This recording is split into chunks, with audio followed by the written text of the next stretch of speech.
আপনাদের দেশের ইসলামী দলগুলা কোরআনের শাসনের কথা বলে না কেন? এখন বলে না কেন? দাঁত থাকবে না কারো? বলতে পারবে না, বলার হিম্মত নাই, ধোঁকাবাজি করছে। আল্লাহকে পাওয়ার জন্য আমরা যাই কাবায়, আর রসুল গেছেন হেরা গুহায়। এটা কেমন কথা? এই প্রশ্নের উত্তর আপনারা চিন্তা করবেন। আমাদের রাষ্ট্র চলবে কার হুকুমে? সমাজ চলবে, অর্থনীতি, কোর্ট কাছারি, আদালত, তবেই আমরা মুসলিম, আমরা মুমিন। এখন আমাদের সব চলে ব্রিটিশের আইনে। আমরা যাই নামাজ পড়ি, কারণ এটা জাল হাদিস ধরাই দিছে আপনাদের কাছে, জাল সার্টিফিকেট। নামাজ বেহেশতের চাবি।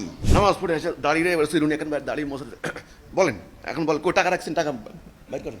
এই টাকা দিয়ে মাদ্রাসা বানায়, মসজিদ বানায়, হুজুর পালে, হজ যায়। কি সুন্দর! আল্লাহরে কি না ফেলাইছে। আল্লাহ বলে কি, ধর্ম তোরা আমারে শিখাস না? রশি দিয়া, কোমর দিয়া, বাইন দেয়া সম্মানিত মন্ত্রী মহোদয়, শিল্পপতি মহোদয়, রশি দিয়া, কোমর দিয়া, বাইন দেয়া জেলখানায় নিয়ে যাচ্ছে, আর মানুষ পচা ডিম মারছে। অর্থ পাচার, আবার অর্থ পাচার। আল্লাহর আইন দিয়ে বিচার করো, দেখবা একটা টাকাও ধরবে না কেউ। এই দল মনে করে ট্রাম্প জিতলে আমার ক্ষমতা দিব, ওই দল মনে করে ট্রাম্প হারলে আমার বিপদ আছে। মানে আরে বেটা, আটলান্টিকের ওই পারে ট্রাম্পের ক্ষমতা নিয়ে তোদের এত মাতামাতি কেন? মেইন কারণ এদের নিজের কোনো ক্ষমতা নাই। দুনিয়া চালাবো আমরা, অর্থনীতি কন্ট্রোল করবো আমরা, বোমা বানাবো আমরা, সেনাবাহিনী বানাবো আমরা, আইন বানাবো আমরা, আর তোরা মোল্লাগিরি করে করে খাবি খালি। কোরআন শরীফ মুখস্থ কর, 1 হরফে 10 নেকি। আলেমদের অনেক যোগ্যতা, অনেক জ্ঞান, বিভিন্ন ধরনের আলেম। তারা কেউ বিদেশের ডিগ্রি আনছেন, কেউ দেশের ডিগ্রি, নানানভাবে। আর তাছাড়া এখন তো ইউটিউবের যুগ, এই যে ফেসবুক, এখানে হাজার হাজার আলেমের ওয়াজ, খালি ক্লিক করবেন ওয়াজ হাজির। আর এক একজনের ওয়াজ শত শত শত শত ওয়াজ, ওয়াজের কোনো অভাব নাই। সারা জীবন মানুষ ওয়াজ শুনতেছে, কিন্তু বাস্তবতা কি? বর্তমান পরিস্থিতিটা কি? পরিস্থিতিটা এক কথায় বলা সম্ভব না, এক শব্দে সম্ভব না। বর্তমান সিচুয়েশন, বাংলাদেশ বলেন, বিশ্ব বলেন, এক কথায় ভয়াবহ। আমরা হাদিসে জানি কিয়ামতের আগে একটা আলামত হবে। কিয়ামতের আগে কি হবে? আলামত। তো কিয়ামত আসন্ন, এটা আপনি বুঝবেন। রাসূল কিছু ভবিষ্যৎবাণী করছেন, হাদিস আছে। এই হাদিসগুলি বুঝলে বুঝবেন আপনি কিয়ামতের আলামত শুরু হয়েছে। আলামত, এটা আলামত বলে। দেখেন, মার্ডার হইলে পুলিশ কি করে? আলামত সংগ্রহ করে। এর জন্য আলামত নষ্ট করে, কিন্তু যারা খুনিরা আলামত নষ্ট করে ফেলায়, যেন কোনোভাবে বুঝতে না পারে। তা আলামত নষ্ট করাও কিন্তু একটা ওই মানে অপরাধ, কিন্তু আইনের দৃষ্টিতে অপরাধ। আলামত মোস্ট ইম্পর্টেন্ট। চিহ্ন, সাইন কি, ব্যাপারটা কি দেখলে বুঝা যায় যে এখন সামনে কি আছে। এখন যদি আজকে যদি ঝড় উঠে, কালকে যদি ঝড় উঠে, সমুদ্রে যদি ধরেন আপনার 10 নম্বর বিপদ সংকেত, হুট করে ঝড় আসবে না, কিন্তু আলামত শুরু হবে। কিন্তু তখন কিন্তু এই সরকার বলে যে দেখবেন মেঘাচ্ছন্ন থাকবে, গুড়ি গুড়ি বৃষ্টি হবে, সামান্য সামান্য বজ্রপাত হবে। এটা আলামত, আপনি বুঝবেন যে 250 কিলোমিটার বেগে ঘূর্ণিঝড় আসতেছে। কিন্তু তো কিয়ামতের আলামত এই সংক্রান্ত বেশ কিছু হাদিস আছে। এর মধ্যে একটা হাদিস হচ্ছে ব্যাপক হত্যাকাণ্ড, ব্যাপক লুটতরাজ, খুন খারাপি, যুদ্ধ। এটার নাম হচ্ছে মালহামাত। হাদিসের শব্দটা আসছে মালহামাত। মালহামাত শব্দের অর্থ হলো ব্যাপক যুদ্ধ, ব্যাপক মারামারি, ব্যাপক হত্যাকাণ্ড। এমনও একটা হাদিস আমি পাইছি, লাশ মানে এমনভাবে পড়বে, পাখি উঠতে উঠতে উঠতে ক্লান্ত হয়ে পড়ে যাবে, লাশ শেষ হবে না। এই হচ্ছে একটা আলামত। দাজ্জালের আবির্ভাব হবে, একটা আলামত। দাজ্জাল পুরো মানব জাতিকে রব বলে দাবি করবে, মানুষ দাজ্জালের পায়ে সেজদা করবে। দাজ্জাল আবির্ভূত হবে এক বিশাল দানবীয় দানব, সেখানে 1 পা মাস থেকে 1 পা মাগরিবে থাকবে। দাজ্জাল বলবে আমার ডাইন হাতে, সে বলবে এটা জান্নাত, এটা জাহান্নাম। মানুষ সবাই তার কথায় জান্নাতে ঢুকবে, ঢুকে দেখে মানুষ প্রতারিত হয়েছে। দাজ্জাল মাটির নিচ থেকে সমস্ত সম্পদ তুলে আনবে।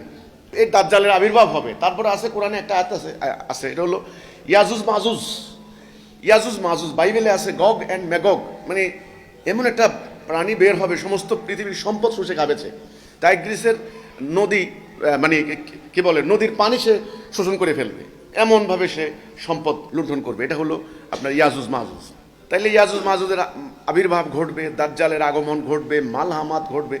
এগুলা ঘটলে বুঝতে পারবেন কিয়ামত বেশি দিন নাই। আরও কিছু সাপোর্টিং হাদিস আছে যে এই সমস্ত মানে নিকৃষ্ট শ্রেণীর লোকগুলা জাতির নেতা হয়ে যাবে।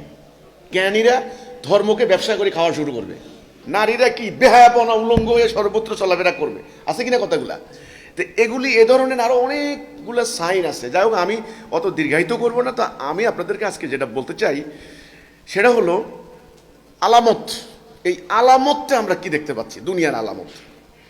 তা এখন তো আপডেট করে ফেলে, সব কিছু আপডেট হয়ে যায়, লাইভ দেখায়। লাইভ দেখতে পারলাম যে শেরপুরে এক পীরের মাজারে হামলা হচ্ছে। হাজার হাজার দাড়ি টুপি পাগড়ি আলেম মোল্লা মুন্সি এবং মাদ্রাসার স্টুডেন্ট, সাধারণ মানুষও আছে কিছু, ঢুকছে। ওদেরকে প্রথম প্রতিরোধ করার চেষ্টা করছে সেনাবাহিনী, পুলিশ। না, ওরা প্রতিরোধ মানে নাই, ওরা দলে দলে ঢুকছে। ওরা দেখলাম কি সমস্ত গাছগুলারে কেটে দিল, সমস্ত বাড়িতে একটার পর একটা আগুন লাগাই দিল। কেউ ছাগল নিয়ে যাচ্ছে, কেউ বকরি নিয়ে যাচ্ছে, কেউ দেখা যাচ্ছে গরু নিয়ে যাচ্ছে। লুটতরাজ, আগুন, তারপরে চিৎকার, মিছিল, হামলা, পিটুনি। বাংলাদেশে একটা শব্দ চালু হয়েছে এখন, মব জাস্টিস। মব কথাটা, মব জাস্টিস। মব মানতে হলো, মব শব্দটা তো এটা ইংরেজি, এটা বাংলা বললে একেবারে বলে গণপিটুনি। আর গণপিটুনি দিয়ে মব শব্দটা পুরো হয় না। এটা হলো বেআইনি জনতার সংঘবদ্ধ হয়ে একটা জায়গায় আক্রমণ, হামলা, তারপরে হত্যাকাণ্ড। এটার নাম হলো মব জাস্টিস, মব কিলিং, গণপিটুনি। এটা লোকের কথা নাই, বার্তা না, সবাই মিলে পিটাইয়া। আমাদের নোয়াখালী ভাষা বুঝতে পারবেন আপনার, হাড্ডা কিল কয়, হাড্ডা কিল, হাটের মধ্যে বোনাস একটা কিল মারে সবাই মিলে। এটার নাম মব জাস্টিস। মানে বেআইনি জনতা একত্রিত হয়ে একটা লোকরে বা কিছু লোকরে পিটাইয়া মাইরা সাপের মতো মানে ইয়ে করে রাখে, ঝুলাই রাখে। এটার নাম মব জাস্টিস। এটা আমাদের বাংলাদেশে এখন হচ্ছে। পরিস্থিতি ভয়াবহ। আমি একটা শব্দে বলতে চাচ্ছি, পরিস্থিতি ভয়াবহ। আপনি নিরাপদ নন বাড়িতে, নিরাপদ নন বাজারে, নিরাপদ নন গাড়িতে, নিরাপদ নন আপনি কোথাও নিরাপদ নাই। এখানে আইন নেই। আপনি অফিসে যান, ঘুষ, আদালতে যান, টাকা ছাড়া আপনার মামলা হবে না। পরিস্থিতি কতখানি ভয়াবহ আমি আপনাদেরকে আর বুঝতে পারবো না। যদি আপনি গ্রামের মধ্যে দুর্বল পরিবার হন, তো আপনার শেষ, আপনার জীবন শেষ, আপনার সম্পত্তিও শেষ, আপনার কারো অধিকার নাই এখন বর্তমানে, কারো সম্মান নাই, কারো ইজ্জত নাই। কয়দিন আগে দেখলেন যে স্কুলের মাস্টারদেরকে, কলেজের প্রফেসরদেরকে, মাদ্রাসার মোহতামিমকে গলার মধ্যে রশি দিয়া, বাইন দিয়া, জুতার মালা দিয়া পোলাপাইন নামাইছে কি না? গত 2 দিন আগে দেখলাম একজন শিক্ষক হার্ট অ্যাটাক করে মারা গেছে। তারে এত অপমান অপদস্থ করছে। আমি গত সপ্তাহে দেখলাম কি যাত্রাবাড়ি থেকে কিছু পোলাপাইন, কয়েক হাজার পোলাপাইন গিয়ে সদরঘাটে 2টা কলেজ লুটপাট, ভাঙচুর ইত্যাদি করলো। কে কাকে ফেরায়, কিসের টিচার, কিসের শিক্ষক, কিসের ওস্তাদ, কিসের কি, কার কথা কে শোনে? সমানে ভাঙচুর, পুরা লাইভ দেখতেছে দুনিয়ার মানুষ। লুটপাট, কলেজের কম্পিউটার নিয়ে আসতেছে, সব ভাঙিয়া চুরে নিয়ে এলো। পরের দিন কি করলো এরা, কয়েক হাজার মিলা 8 থেকে 10 কিলোমিটার পথ পায়ে হেঁটে যায় যাত্রাবাড়ি, ওই যে পোলাপাইন ওই কলেজে গেছে, ওইটা হামলা করে আর লুটপাট করে। কি মোল্লা কলেজ জানো, যাই হোক মোল্লা কলেজ। কলেজের প্রিন্সিপাল সাংবাদিকদের সামনে কান্না করতেছে। আমার 70 কোটি টাকা লুট করছে, আমাদের পুরো বিল্ডিং ধ্বংসস্তূপে পরিণত করে দিছে। সাপের মতো তাদেরই সহপাঠী পিটাইয়া রাস্তার মধ্যে সবাই পিটাইছে। কার সন্তান, কার মায়ের পুত। আমি মালহামাতের হাদিসটা বলছিলাম, মনে আছে তো নাকি? আচ্ছা, তাহলে কারো কোনো সম্মান নাই, কারো কোনো ইজ্জত নাই। 15 বছর একটা দল শাসন করলো, কি ক্ষমতা, কি পাওয়ার। আজকে তাদের নেতারা পালাইছে, কর্মীরা ঘরে ঘুমাইতে পারছে না। আপনি পরিস্থিতি বুঝেন কিনা, পরিস্থিতি কোন দিকে যাচ্ছে? ঠিক এর আগে যারা বিরোধী দল ছিল এদের কপালে এটাই ছিল। কি হচ্ছে এটা কি? এই পরিস্থিতি আর কতটুকু যাবে, কতদূর যাবে, এটা আর কতটুকু যেতে পারে মনে করেন? আমি আগেও বলছি কিয়ামতের আলামত। এর পরের ধাপ হচ্ছে চূড়ান্ত ধ্বংস। বলতে গেলে, বর্ণনা দিতে গেলে তো বর্ণনার শেষ নাই। আপনারা কিন্তু সমাজের লোক, আপনারা কনসাস। আগের মানুষ আসছিল অনেক সহজ সরল, কিছু খোঁজ খবর রাখতো না দুনিয়ার। এখন অনেকে পত্রিকা না পড়লেও ফেসবুকের মাধ্যমে সব খবর নিয়মিত পেয়ে যাচ্ছে। আমেরিকার মিসাইল হামলা করলো রাশিয়া বলে দিল 3য় বিশ্বযুদ্ধ কিন্তু শুরু হয়ে গেল, আমরা কিন্তু অ্যাটম বোম নিক্ষেপ করা শুরু করব।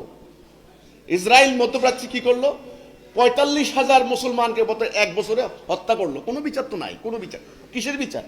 আশেপাশের সমস্ত এলাকা দখল করে নিয়ে এখন লেবানন, আমাদের বাংলাদেশেরও অনেক লোক লেবানন থেকে মারা গেছে, আপনারা জানেন। এই মুহূর্তে 8 কোটি মুসলমান উদ্বাস্তু, 8 কোটি, 1-2 কোটি না, কোনো 8 কোটি মুসলমান উদ্বাস্তু এই মুহূর্তে। তাহলে সমগ্র বিশ্বের একটা চিত্র আমরা পাই আমার ঘরে, আমার দেশের, আমার অঞ্চলের সকল একটা চিত্র আমার সামনে আসে। চিত্রটা হলো সারা পৃথিবী জোড়া একটা চরম অরাজকতা চলছে, মানবাধিকার লঙ্ঘন, ইজ্জত নষ্ট, সম্মানহানি, লুটতরাজ, খুন, যুদ্ধ, রক্তপাত, হত্যাকাণ্ড, সারা দুনিয়া। এরপরে কি? ঘুষ, সুদ। সরকার এই বছর, বাংলাদেশ সরকার 1.25 লক্ষ কোটি টাকা খালি সুদের টাকা দিতে হবে বিদেশি ব্যাংকে। বাংলাদেশ ব্যাংক কি করছে? আপনাদেরকে 15 টাকা, আগে 9 টাকা সুদ বাড়াইয়া 6 টাকা বাড়াইয়া 15 টাকা সুদ। এটা সুদ কষা হিসাবে 40% হয়ে যায়। সুদের অত্যাচারে পুরো বাণিজ্য ব্যবস্থা ধ্বংস হয়ে গেছে। মূলা কেউ খাইতো না।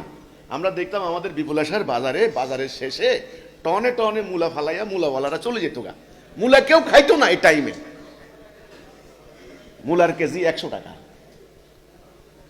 আপনার সন্তান তো আপনার ডিম, দুধ, কলা কি খাবে? ওটা বাদ দেন।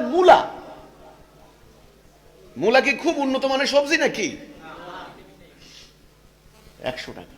অথচ বাংলাদেশের মাটি উর্বর মাটি, পলিসঞ্চিত মাটি। এখানে তো ফল ফসলাদির কোনো অভাব নাই। এখানে দ্রব্যমূল্য আগুন ছোঁয়া কেন? এখানে 1.5 কোটি তরুণী বিদেশে রেমিটেন্স পাঠায়। এই টাকা যাচ্ছে কোথায়? 17 বিলিয়ন টাকা। 17 বিলিয়ন বুঝেন? 100 কোটিতে 1 বিলিয়ন, 17 বিলিয়ন ডলার। 130 টাকা এক ডলার। এভাবে গুণ করেন, লক্ষ লক্ষ লক্ষ কোটি টাকা বিদেশে পাচার করে দিছে।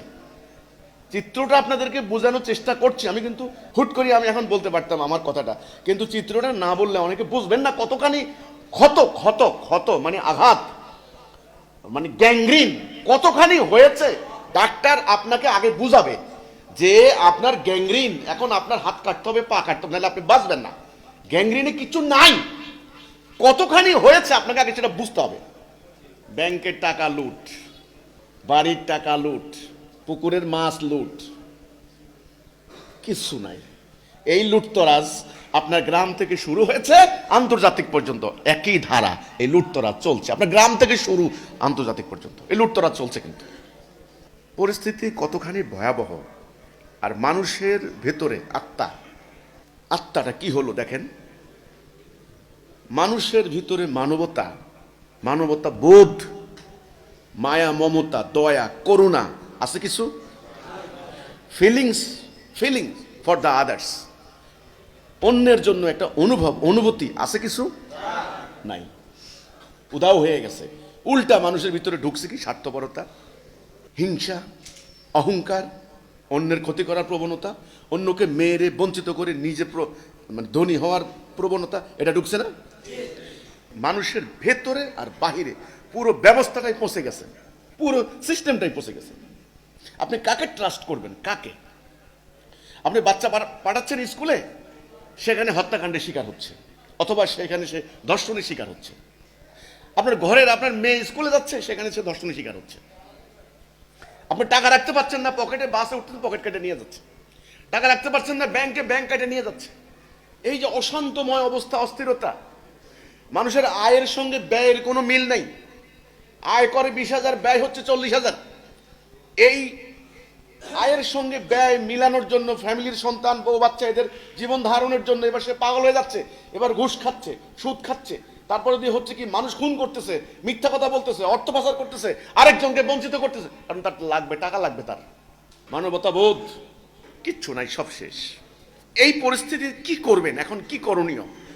এটা থেকে মানুষদেরকে বাঁচানোর কোনো পথ, কোনো রাস্তা, কোনো ওয়ে আছে কিনা আদৌ, বা সেটা দরকার আছে কিনা? প্রথম কথা হচ্ছে এখান থেকে মানুষদেরকে বাঁচানোর কোনো দরকার আছে কিনা?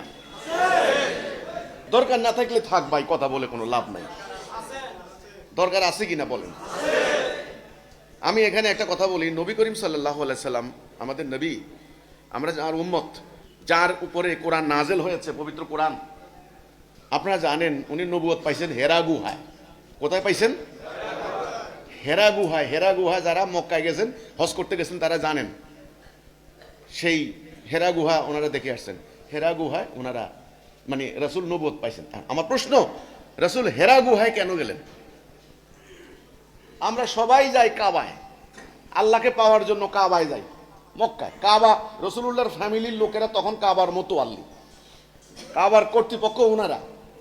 আল্লাহকে পাওয়ার জন্য আমরা যাই কাবায়, আর রাসূল গেছেন হেরা গুহায়। এটা কেমন কথা? এই প্রশ্নের উত্তর আপনারা চিন্তা করবেন। রাসূলুল্লাহ গেছেন এই সমাজকে উদ্ধারের কল্পনায়। এই যে বলে না ধ্যান করতে গেছেন, কি ধ্যান? ধ্যান শব্দটা শুনলেই মনে হয় যেন চোখ বন্ধ করিয়া জবু তবু হইয়া দরজা বন্ধ করে, এটার নাম ধ্যান। ধ্যান শব্দটা ইন্ট্রোভার্ট অর্থে নিলে কিন্তু এরকম হবে। ধ্যান কথাটারে ডাইনামিক অর্থে ব্যবহার করেন। ধ্যান মানে হলো সাধনা, ফিকির, চিন্তা, গবেষণা। এটা হলো ধ্যান। প্রত্যেকটা বৈজ্ঞানিক আবিষ্কারের পিছনে ধ্যান লাগছে। ধ্যান ছাড়া বৈজ্ঞানিক আবিষ্কার হয় নাই। হয়েছে কি না? প্রত্যেকটা সংকট সমাধানের জন্য ধ্যান প্রয়োজন হয়েছে। ধ্যান ছাড়া কোনোদিন সংকট সমাধান হয় না। চিন্তা, ফিকির, মনোনিবেশ করা, মনকে কেন্দ্রীভূত করা, একটা লক্ষ্য হাসিলের জন্য গভীর মনোনিবেশ করা। নবী করিম সাল্লাল্লাহু আলাইহি সাল্লাম এই সমাজের এই মারামারি, এই আরব সমাজের, আরব সমাজটা কি ছিল? জাহিলিয়াত আমরা বলি। আরে আরবরা তো আজকে তেলের টাকা পাইয়া ইতিহাস ভুলে গেছে, আবারও ওদেরকে জাহিলিয়াত পাইয়া বইছে। এই আরবে কি হইতো? মদ খাইয়া চুর হয়ে পড়ে থাকতো মানুষ। বাজার থেকে গরু বকরির মতো মানুষ কিনে আনতো কিনা? এটার নাম দাস ব্যবসা কইতো, দাস ব্যবসা। এই দাস ব্যবসার টাকা দিয়ে আমেরিকা দীর্ঘদিন ব্যবসা করেছে, এখন মানবাধিকারের কথা বলে আমাদেরকে। সুদ, উলঙ্গপনা, বেহায়াপনা, মেয়েদের কোনো সম্মান নাই, ইজ্জত নাই। আচ্ছা, মূর্তি পূজা, এগুলো তো কমন। এই ছিল আরবের সবচেয়ে ভয়ঙ্কর যে দিকটা ছিল আরবের সমাজের। এই গোত্র ওই গোত্র, এই দল ওই দল, মারামারি, যুদ্ধ। এক এক মারামারি, এক একটা যুদ্ধ 12 বছর 14 বছর পর্যন্ত চলতো, যুদ্ধ বন্ধ হইতো না। যুদ্ধ কি? সামান্য একটা তলোয়ার নিয়ে, সামান্য একটা ধরেন একটা ডাল নিয়ে, এই গোত্র আর এই গোত্র। তখন এটাকে বলা হয় ট্রাইবাল সোসাইটি, গোত্রীয় সমাজ। আমাদের এলাকায় যেমন এই গ্রাম ওই গ্রাম, ওদের কোনো গ্রাম না, গোত্র। এখনো আরবের মধ্যে গোত্রের ইয়ে আছে, কিন্তু যারা গেছেন তারা দেখছেন। তাইলে সবচাইতে আরবের সোসাইটিটা এই জন্যে জাহিলিয়াত ছিল, যে গোত্রে গোত্রে মারামারি, খুনাখুনি, কোনো নেতৃত্ব নাই, কেউ কাউকে মানে না। দিনের বেলা ডাকাতি করে নিয়ে আসতো, মদ খেয়ে চুর হয়ে পড়ে থাকতো, সুদ, ঘুষ, রাহাজানি, বেহায়াপনা, উলঙ্গপনা, এই ছিল আরব সমাজের অবস্থা। শিক্ষা নাই, দীক্ষা নাই, কোনো যোগ্যতা নাই, কোনো জ্ঞান নাই, কোনো যুক্তি নাই, বোধ নাই, বিজ্ঞান নাই, প্রযুক্তি নাই, কিচ্ছু নাই। আর ছিল অভাব আর অভাব। খিদার জ্বালা অজ্ঞান হয়ে পড়ে থাকতো রাস্তার বেলা, অভাব। হজের মৌসুম আসলে ওই যে বিভিন্ন গোত্র যখন হজ করতে আসতো, ওই উপলক্ষে তাদের কিছু আয় ইনকাম হইতো। পৃথিবীর সবচাইতে উপেক্ষিত, সবচাইতে অবজ্ঞাত, সবচাইতে পশ্চাৎপদ একটা জাতি ছিল আরব জাতি। এই জাতির এই করুণ দশা, এটা রাসূলুল্লাহ দেখলেন। তিনি রহমতুল লিল আলামিন। ওনার হৃদয়ে আলোড়িত হলো, প্রকম্পিত হলো, আন্দোলিত হলো। যার হৃদয় আন্দোলিত হয় ওটা হলো আন্দোলন। আন্দোলন, আন্দোলিত হওয়া, স্থির না, স্ট্যাটিক না, স্থবির না। কোনো কিছু দেখলাম না, সমাজে কি হয় হোগা, আরে আমি খাইতে পারলে হইছে খালি। নো, এটা মানুষ না, এটা পশু। কথাটা বুঝাতে পারলাম? আমাদেরকে আল্লাহ রাব্বুল আলামিন পশু হিসেবে, যদিও কিছু পাশবিক বৈশিষ্ট্য আছে, যেমন গরু। গরু কি খায়? গরু খায় না? খায় যেহেতু তার চন আলাদা আছে, মানে পেশা পায়খানা আছে, আবার তার বংশবৃদ্ধিও হয়। একটা পর্যায়ে গরু মারা যায়। ঠিক আপনি যদি এরকম খালি খান, খালি খান, খান খান, ডাইনে কি বামে কি দেখলেন না, পেশা পায়খানা হচ্ছে, বড় হচ্ছেন, বাচ্চা কাচ্চা হচ্ছে, আপনি মারা যাচ্ছেন। এটার নাম অ্যানিমেল লাইফ, পাশবিক জীবন, পশুর জীবন। আপনাকে আল্লাহ পশু হিসেবে বানান না। আপনার ভিতরে আল্লাহ রূহ আছে, সেটা নিয়ে আমি কথা একটু পরে বলছি। আপনি আল্লাহর খলিফা, আল্লাহ সুবহানাহু ওয়া তাআলা আপনাকে স্পেশাল ক্রিয়েশন, আপনি আল্লাহর স্পেশাল সৃষ্টি। বিশেষ সৃষ্টি, আপনি নিজ হাতে আল্লাহ আপনাকে বানিয়েছেন। আর সমস্ত কিছুকে আল্লাহ বলছেন কুন হও, ফায়াকুন, হয়ে গেল। আল্লাহ এই আদমকে বানাইছেন নিজ হাতে। তাহলে আল্লাহর স্পেশাল ক্রিয়েশন, পরিকল্পিত সৃষ্টি, এই আদম সন্তান পশুর মতো জীবন ধারণ করতে পারে না। তাকে ভাবতে হয় তার নিজেকে নিয়ে, আমি কে, হু এম আই, আমি কে, কোথা থেকে আসছি, কি আমার কর্তব্য, কি আমার ডিউটি, আমি কোথায় যাব। নিজেকে নিয়ে ভাবতে হয়, সমাজকে নিয়ে ভাবতে হয়, তার বিশ্ব ব্রহ্মাণ্ডকে নিয়ে ভাবতে হয়, তার স্রষ্টাকে নিয়ে ভাবতে হয়। এই হচ্ছে মানুষ আর পশুর মধ্যে ডিফারেন্স। নবী করিম সাল্লাল্লাহু আলাইহি সাল্লাম মানব জাতির মুকুটমণি, মুক্তির দূত, রাহমাতাল লিল আলামিন। এই সমাজের এই অন্যায়, অবিচার, জুলুম, অশান্তি, রক্তপাত ইত্যাদি দেখে তিনি ব্যথিত হলেন, তিনি শঙ্কিত হয়ে গেলেন। মানুষের এই দশা কেন? মানুষের কোনো ইজ্জত নাই, কেন এই অবস্থা হবে? এটা কেন? কেন? এর উপায় কি? এর মুক্তির কোনো পথ নাই। কাবাঘরে কেমনে যাবেন? কাবাঘরে তওয়াফ করতেন, ঠিক আছে, কাবাঘর তো দখল হয়ে গেছে ধর্ম ব্যবসায়ীদের দখলে। দুনিয়ার সমস্ত ফায়সা কাজ, সমস্ত ধর্ম ব্যবসা ভিত্তিক কার্যক্রম চলতো কাবার ভিতরে আর বাহিরে। 360টা মূর্তি, অনর্থক অপ্রয়োজনীয় কাজ নিয়ে তারা ছিল ব্যস্ত। কাবার ভিতরে থেকে যে তিনি নিরিবিলি চিন্তা করবেন, সে সুযোগটা কোথায়? তিনি একান্তে নিরিবিলি চলে গেলেন হেরা গুহায়। সমাজকে নিয়ে ভাবনা, মানব জাতিকে নিয়ে ভাবনা, মুক্তির উপায় কি, বাঁচার পথ কি, নাকি এভাবে মানবতা ধ্বংস হয়ে যাবে? এই আমার প্রথম প্রশ্ন। আপনারা নবীর উম্মত, লম্বা দাড়ি দেখে উম্মত হয়ে গেছেন, তাই না? দাড়ি তো ওই মক্কার আবু জেহেলেরও ছিল। সাবধান, আমি দাড়িকে অ্যাঙ্কার করছি না, দাড়িকে অ্যাঙ্কার করছি না, সাবধান। কারণ আমার কথা তো ওই টুইস্ট করে, ওরা দাঁড়ায় দাঁড়ায় টুইস্ট করে। আপনি যদি মনে করেন যে আমি দাড়ি রেখা নবীর উম্মত হয়ে গেছি গা, ইয়া নবী সালামু আলাইকা কইয়া হুজুরকে তুই মিষ্টি খাওয়াই দিয়ে উম্মত হয়ে গেছি গা, তাহলে আমার কিছু করার নাই। যদি নবীর উম্মত হইতে চান, সর্বপ্রথম আপনাকে চিন্তা করতে হবে, ঠিক রাসূল যে চিন্তা করছেন, যে কিভাবে মানবতার মুক্তি সম্ভব, কিভাবে সমাজকে বাঁচানো যায়, কিভাবে ভবিষ্যৎকে বাঁচানো যায়, এই চিন্তা রাসূল করেছেন, আপনাকে করতে হবে। আগে চিন্তার আন্দোলন, আমল পরে। আগে জাগ্রত হন, ভিতরটা আগে জাগ্রত করেন। সবাই তো এমনি মারা গেছে। চোখের সামনে মিয়া দেখলাম গুলশানে, গুলশান নাকি বনানীতে একটা ছেলেরে কোপাইয়া মাইরে ফেললো। মানুষ যাইতেছে, হাঁটতেছে, দেখতেছে, আশেপাশের বিল্ডিং থেকে ছবি তুলতেছে, ভিডিও করে ফেসবুকে ছাড়িয়ে দিছে। চোখের সামনে কয়েকটা পোলা 14-15 বছর বয়স্ক টিনের চালের উপরে উঠে একটা ছেলের ধরে জবাই করে দিল। পুরা ভিডিওটা আছে এখানে। পশু, এই পশুর সমাজে আপনার সন্তান নিরাপদ নয়। এই পশুর সমাজে আপনার ভবিষ্যৎ নিরাপদ নয়। এই সমাজের নেতারা আপনার সম্পদ লুণ্ঠন করে নিয়ে যাবে। এই সমাজের সন্ত্রাসীরা আপনার মেয়েকে ধর্ষণ করবে, আপনার বাড়িকে লুট করবে, আপনার গোয়ালের গরু লুণ্ঠন করবে, আপনার মাছ লুণ্ঠন করবে, পকেটে টাকা লুণ্ঠন করবে। এই সমাজ শেষ পর্যন্ত বড় ডাকাতরা বসে আছে, তাদের কাছে আছে অ্যাটম বোমা, তাদের কাছে আছে মিসাইল। তারা মিসাইল মারবে। এখন বর্তমানের মিসাইল আগের মতো না, শব্দের গতি থেকে 8 গুণ বেশি। হাজার হাজার মাইল পথ অতিক্রম করে মাত্র 10 মিনিট 5 মিনিটে। আর একটা মিসাইলের মুখের মধ্যে আপনার তার ওয়ার হেড বলে, এখানে অ্যাটম বোম ফিট করা যায়। এমন ধ্বংস 50 ফিট মাটির নিচে চলে যায়, বিল্ডিং সুদ্ধা পর্যন্ত। কিসের মানুষের জীবন নিয়ে? আন্তর্জাতিক সন্ত্রাসীরা, গ্রামের সন্ত্রাসী, দেশের সন্ত্রাসী, আন্তর্জাতিক সন্ত্রাসী, আজকে সমগ্র বিশ্ব সন্ত্রাসবাদের কবলে। সন্ত্রাস শব্দের অর্থ বুঝতে হবে, ত্রাস থেকে, আতঙ্ক, ভয়। মানুষ ঘুমাতে পারছে না ভয়ে, আতঙ্কে। ব্যবসায়ীদের পুঁজি হারিয়ে গেছে, কোনো পুঁজি নাই, কোনো ব্যবসায়ীর কাছে পুঁজি নাই। লুণ্ঠন করে সমস্ত পুঁজি গায়েব হয়ে গেছে। 10 লক্ষ 20 লক্ষ টাকার পুঁজি নিয়ে নেমেছে, শেষ।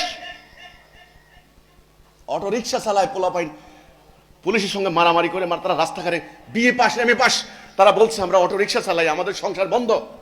এই সমাজকে নিয়ে ভাবতে হবে। মানব জাতিকে উদ্ধার করার সময় হয়েছে। আল্লাহর পক্ষ থেকে সিদ্ধান্ত চলে এসেছে। আমি শুধু বার্তা পৌঁছানোর জন্য এখানে দাঁড়িয়েছি। আপনার মনের পরিবর্তন আমি করতে পারবো না, ইম্পসিবল। মনের ভিতরে আল্লাহ বাস করেন, আর আপনি জানেন।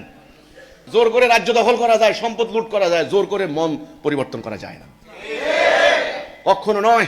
স্বামী স্ত্রী 70 বছর বসবাস করার পরেও বলে কি তোমারে চিনলাম না। মনের ভিতরে বাস করা যায় না।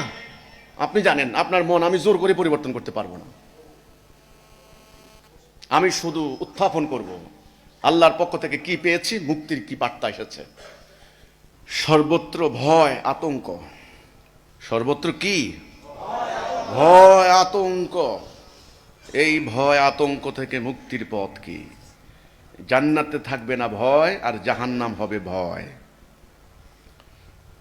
আল্লাহ কোরআনে বললেন বাবা আদমকে, ফাইম্মা ইয়াতিয়ান্নাকুম মিন্নি হুদা ফামান তাবিআ হুদায়া ফালা খাউফুন আলাইহিম ওয়ালা হুম ইয়াহজানুন। এই খাউফ মানে ভয়। আমি পথ দেখাবো, যারা আমার এই পথে থাকবে তাদের কোনো ভয় নাই, তাদের কোনো চিন্তা নাই। ভয় আতঙ্ক পেয়ে বসেছে পুরো বিশ্ববাসীকে। ইউরোপের খবর, ইউরোপের অনেক রাষ্ট্র এখন মাটির নিচে বাংকার তৈরি করছে। তারা জানে যে কোনো মুহূর্তে অ্যাটম বোমার যুদ্ধ শুরু হয়ে যেতে পারে। অ্যাটমিক ওয়ার, অ্যাটম বোমার যুদ্ধ কি জিনিস? You have no idea. ভালো মতো খবর নিয়েন অ্যাটম বোমা কি জিনিস। 70 বছর আগে হিরোশিমা নাগাসাকিতে ওরা ওই little boy and fat man ওরা নিক্ষেপ করেছিল প্রেসিডেন্ট ট্রুম্যানের নেতৃত্বে। ট্রুম্যান, সত্য লোক, ট্রুম্যান লক্ষ লক্ষ জাপানিদেরকে ধ্বংস করে দিয়েছে। সেই অ্যাটম বোমা আর 2024 সালের অ্যাটম বোমা এক নয়। এখন বর্তমানের বোমা নিক্ষেপ করার সঙ্গে সঙ্গে কয়েক সেকেন্ডের ভিতরে 100 বর্গ কিলোমিটার এলাকায় মানুষ ছাইভস্ম হয়ে যাবে। কি নিয়ে বসে আছে মানব জাতি? মানুষকে ধ্বংস করে দেওয়ার জন্য, হত্যা করার জন্য, খুন করার জন্য। পাড়ায় পাড়ায় মহল্লায় মহল্লায় তলোয়ার ধারাচ্ছে, মিথ্যা মামলার জন্য রেডি। দেখবেন রশি দিয়া কোমর দিয়া বাইন দেয়া সম্মানিত মন্ত্রী মহোদয়, শিল্পপতি মহোদয় রশি দিয়া কোমর দিয়া বাইন্দা জেলখানায় নিয়ে যাচ্ছে, আর মানুষ পচা ডিম মারছে। কোথায় কার সম্মান, কার ইজ্জত? অত ইজ্জু মান্তাসা, অত জিল্লু মান্তাসা। এই পরিস্থিতি মানব জাতি কেন এখানে আসলো? কে আনলো? মানবতার এই বিপর্যয় কেন হলো? কেন হলো মানবতার এই বিপর্যয়? এই কেনর প্রশ্নের উত্তর কেন দিয়ে আমি শুরু করলাম। আপনারা ভাববেন কিনা আগে প্রথম কথা হোক। সমাজ নিয়ে ভাববেন, সমাজের পরিবর্তন নিয়ে।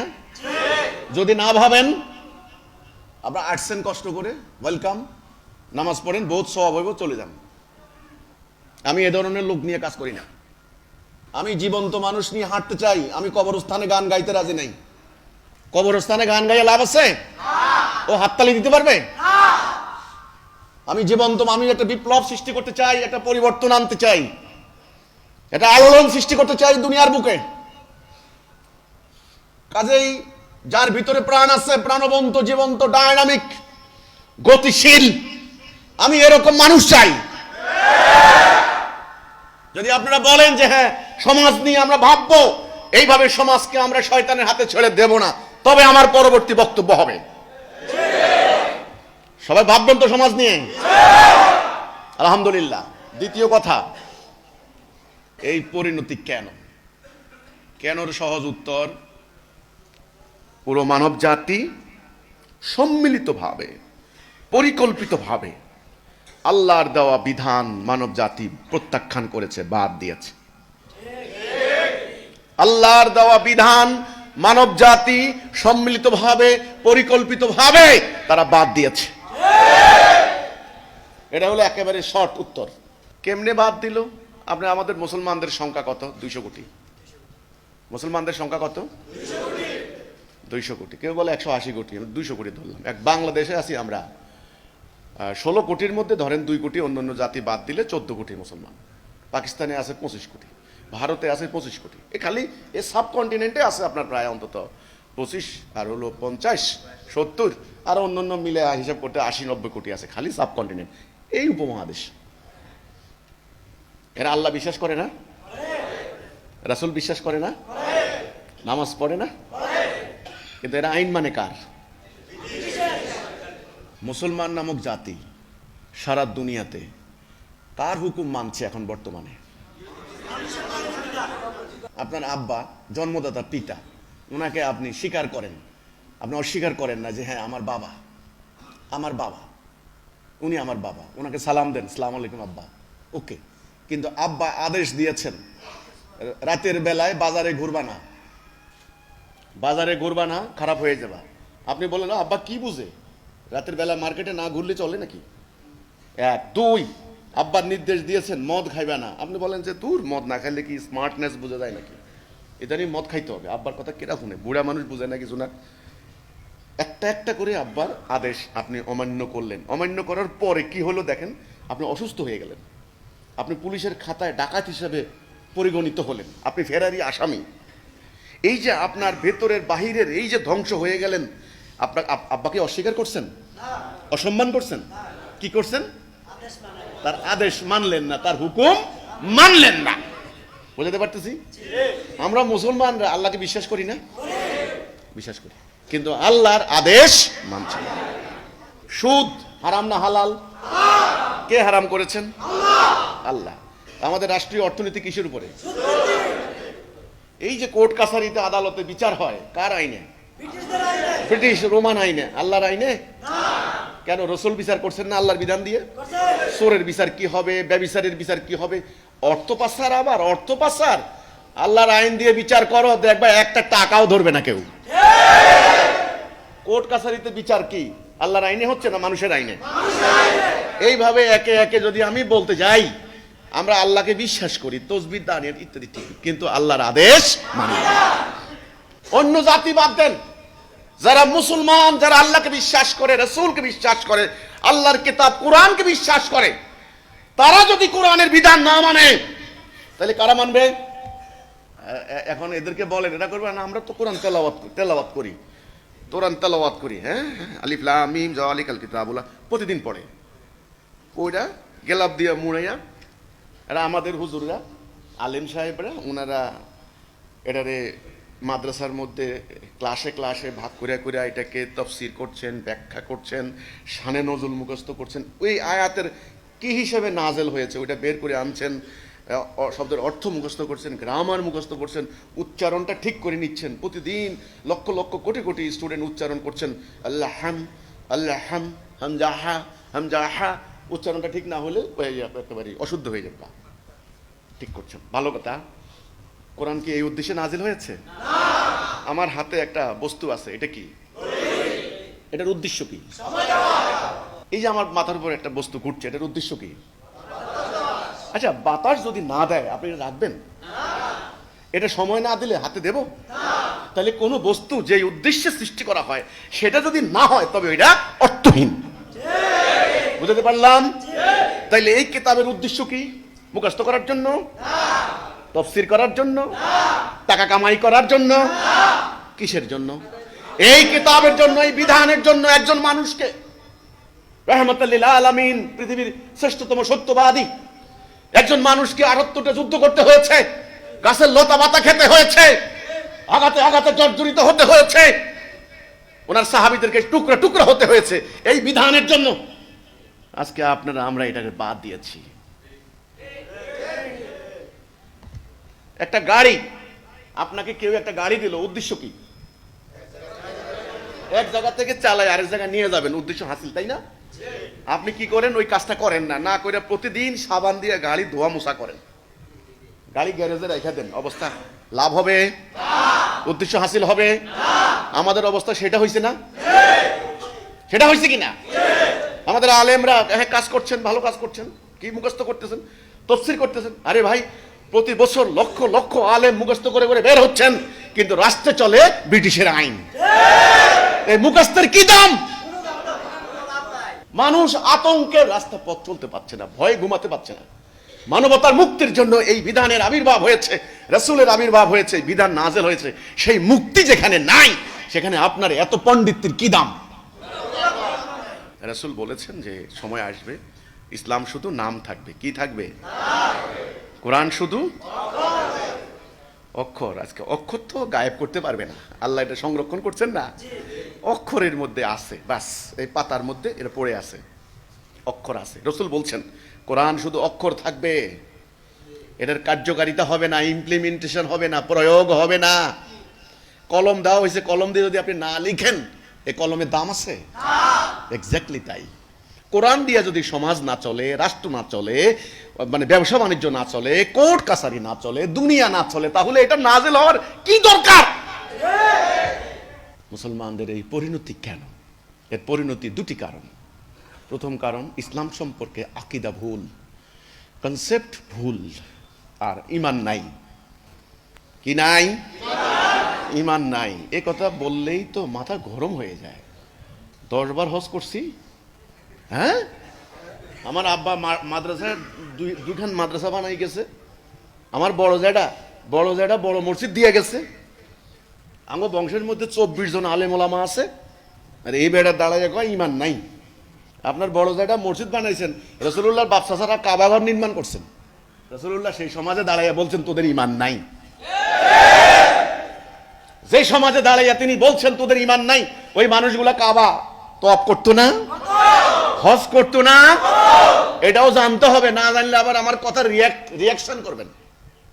তাদেরও ঈমান ছিল, আল্লাহর প্রতি বিশ্বাস ছিল, তারাও খতনা করতো, তারাও হজ করতো, তাদের ঈমানটা নাই কেন? কেন ছিল না? রাহমাতাল লিল আলামিন এসে দাঁড়িয়ে কেন বললেন তোমাদের ঈমান নাই, তোমরা ঈমান আনো? মানব জাতির, বিশেষ করে মুসলমানদের এই পরিণতির মেইন কারণ আল্লাহর বিধানকে আমরা বাদ দিয়েছি এবং আমাদের ইসলাম সম্পর্কে আকীদা ভুল এবং ঈমান নাই। আল্লাহ রাসূল পাক সাল্লাল্লাহু আলাইহি সাল্লাম বলছেন বুনিয়াল ইসলামে আলা খামসিন, ইসলামের বুনিয়াদ 5টা। হাদিস বুখারীতে এটা 7 নম্বর হাদিস হিসেবে ঈমান অধ্যায়ে লেখা আছে যে ইসলামের বুনিয়াদ 5টা। 1 নম্বরটা লা ইলাহা ইল্লাল্লাহ মুহাম্মাদুর, এটা 1 নম্বর। 1 নম্বর কিন্তু নামাজ না, সাবধান। পুরো কোরআনে কোথাও আগে নামাজের কথা নাই, আগে ঈমান। আগে কি? ঈমান। এই জিনিসটাই গায়েব হয়ে গেছে। দেখেন কেমনে গায়েব হয়ে গেছে।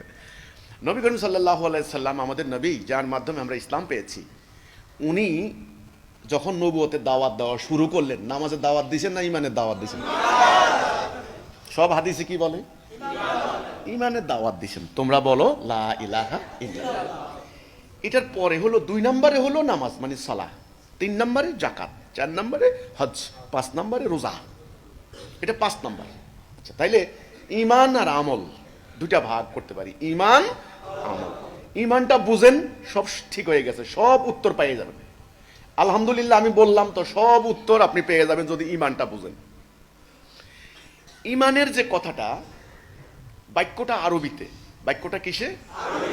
আমাদের রাসূল ইংরেজ না, ইনি ইংরেজিতে কথা বলতেন না, রাসূল বলতেন আরবি ভাষা, তিনি আরব, এই জন্য কোরআন নাযিল হয়েছে আরবিতে। সেজন্য রাসূল পাক সাল্লাল্লাহু আলাইহি ওয়াসাল্লাম যে দাবিটা করলেন মানব জাতিকে প্রথম, তিনি বললেন তোমরা বলো লা ইলাহা ইল্লাল্লাহ। নবীর নামটুকু আসতে পরে আসতেছি, আগে লা ইলাহা ইল্লাল্লাহটা বুঝি। এই লা ইলাহা ইল্লাল্লাহ এই কথাটাও আরবিতে, এটার একটা বাংলা অর্থ আছে, একটা মিনিং আছে। এটা হচ্ছে বান্দার সাথে আল্লাহর একটা চুক্তি, একটা কন্ট্রাক্ট, চুক্তি।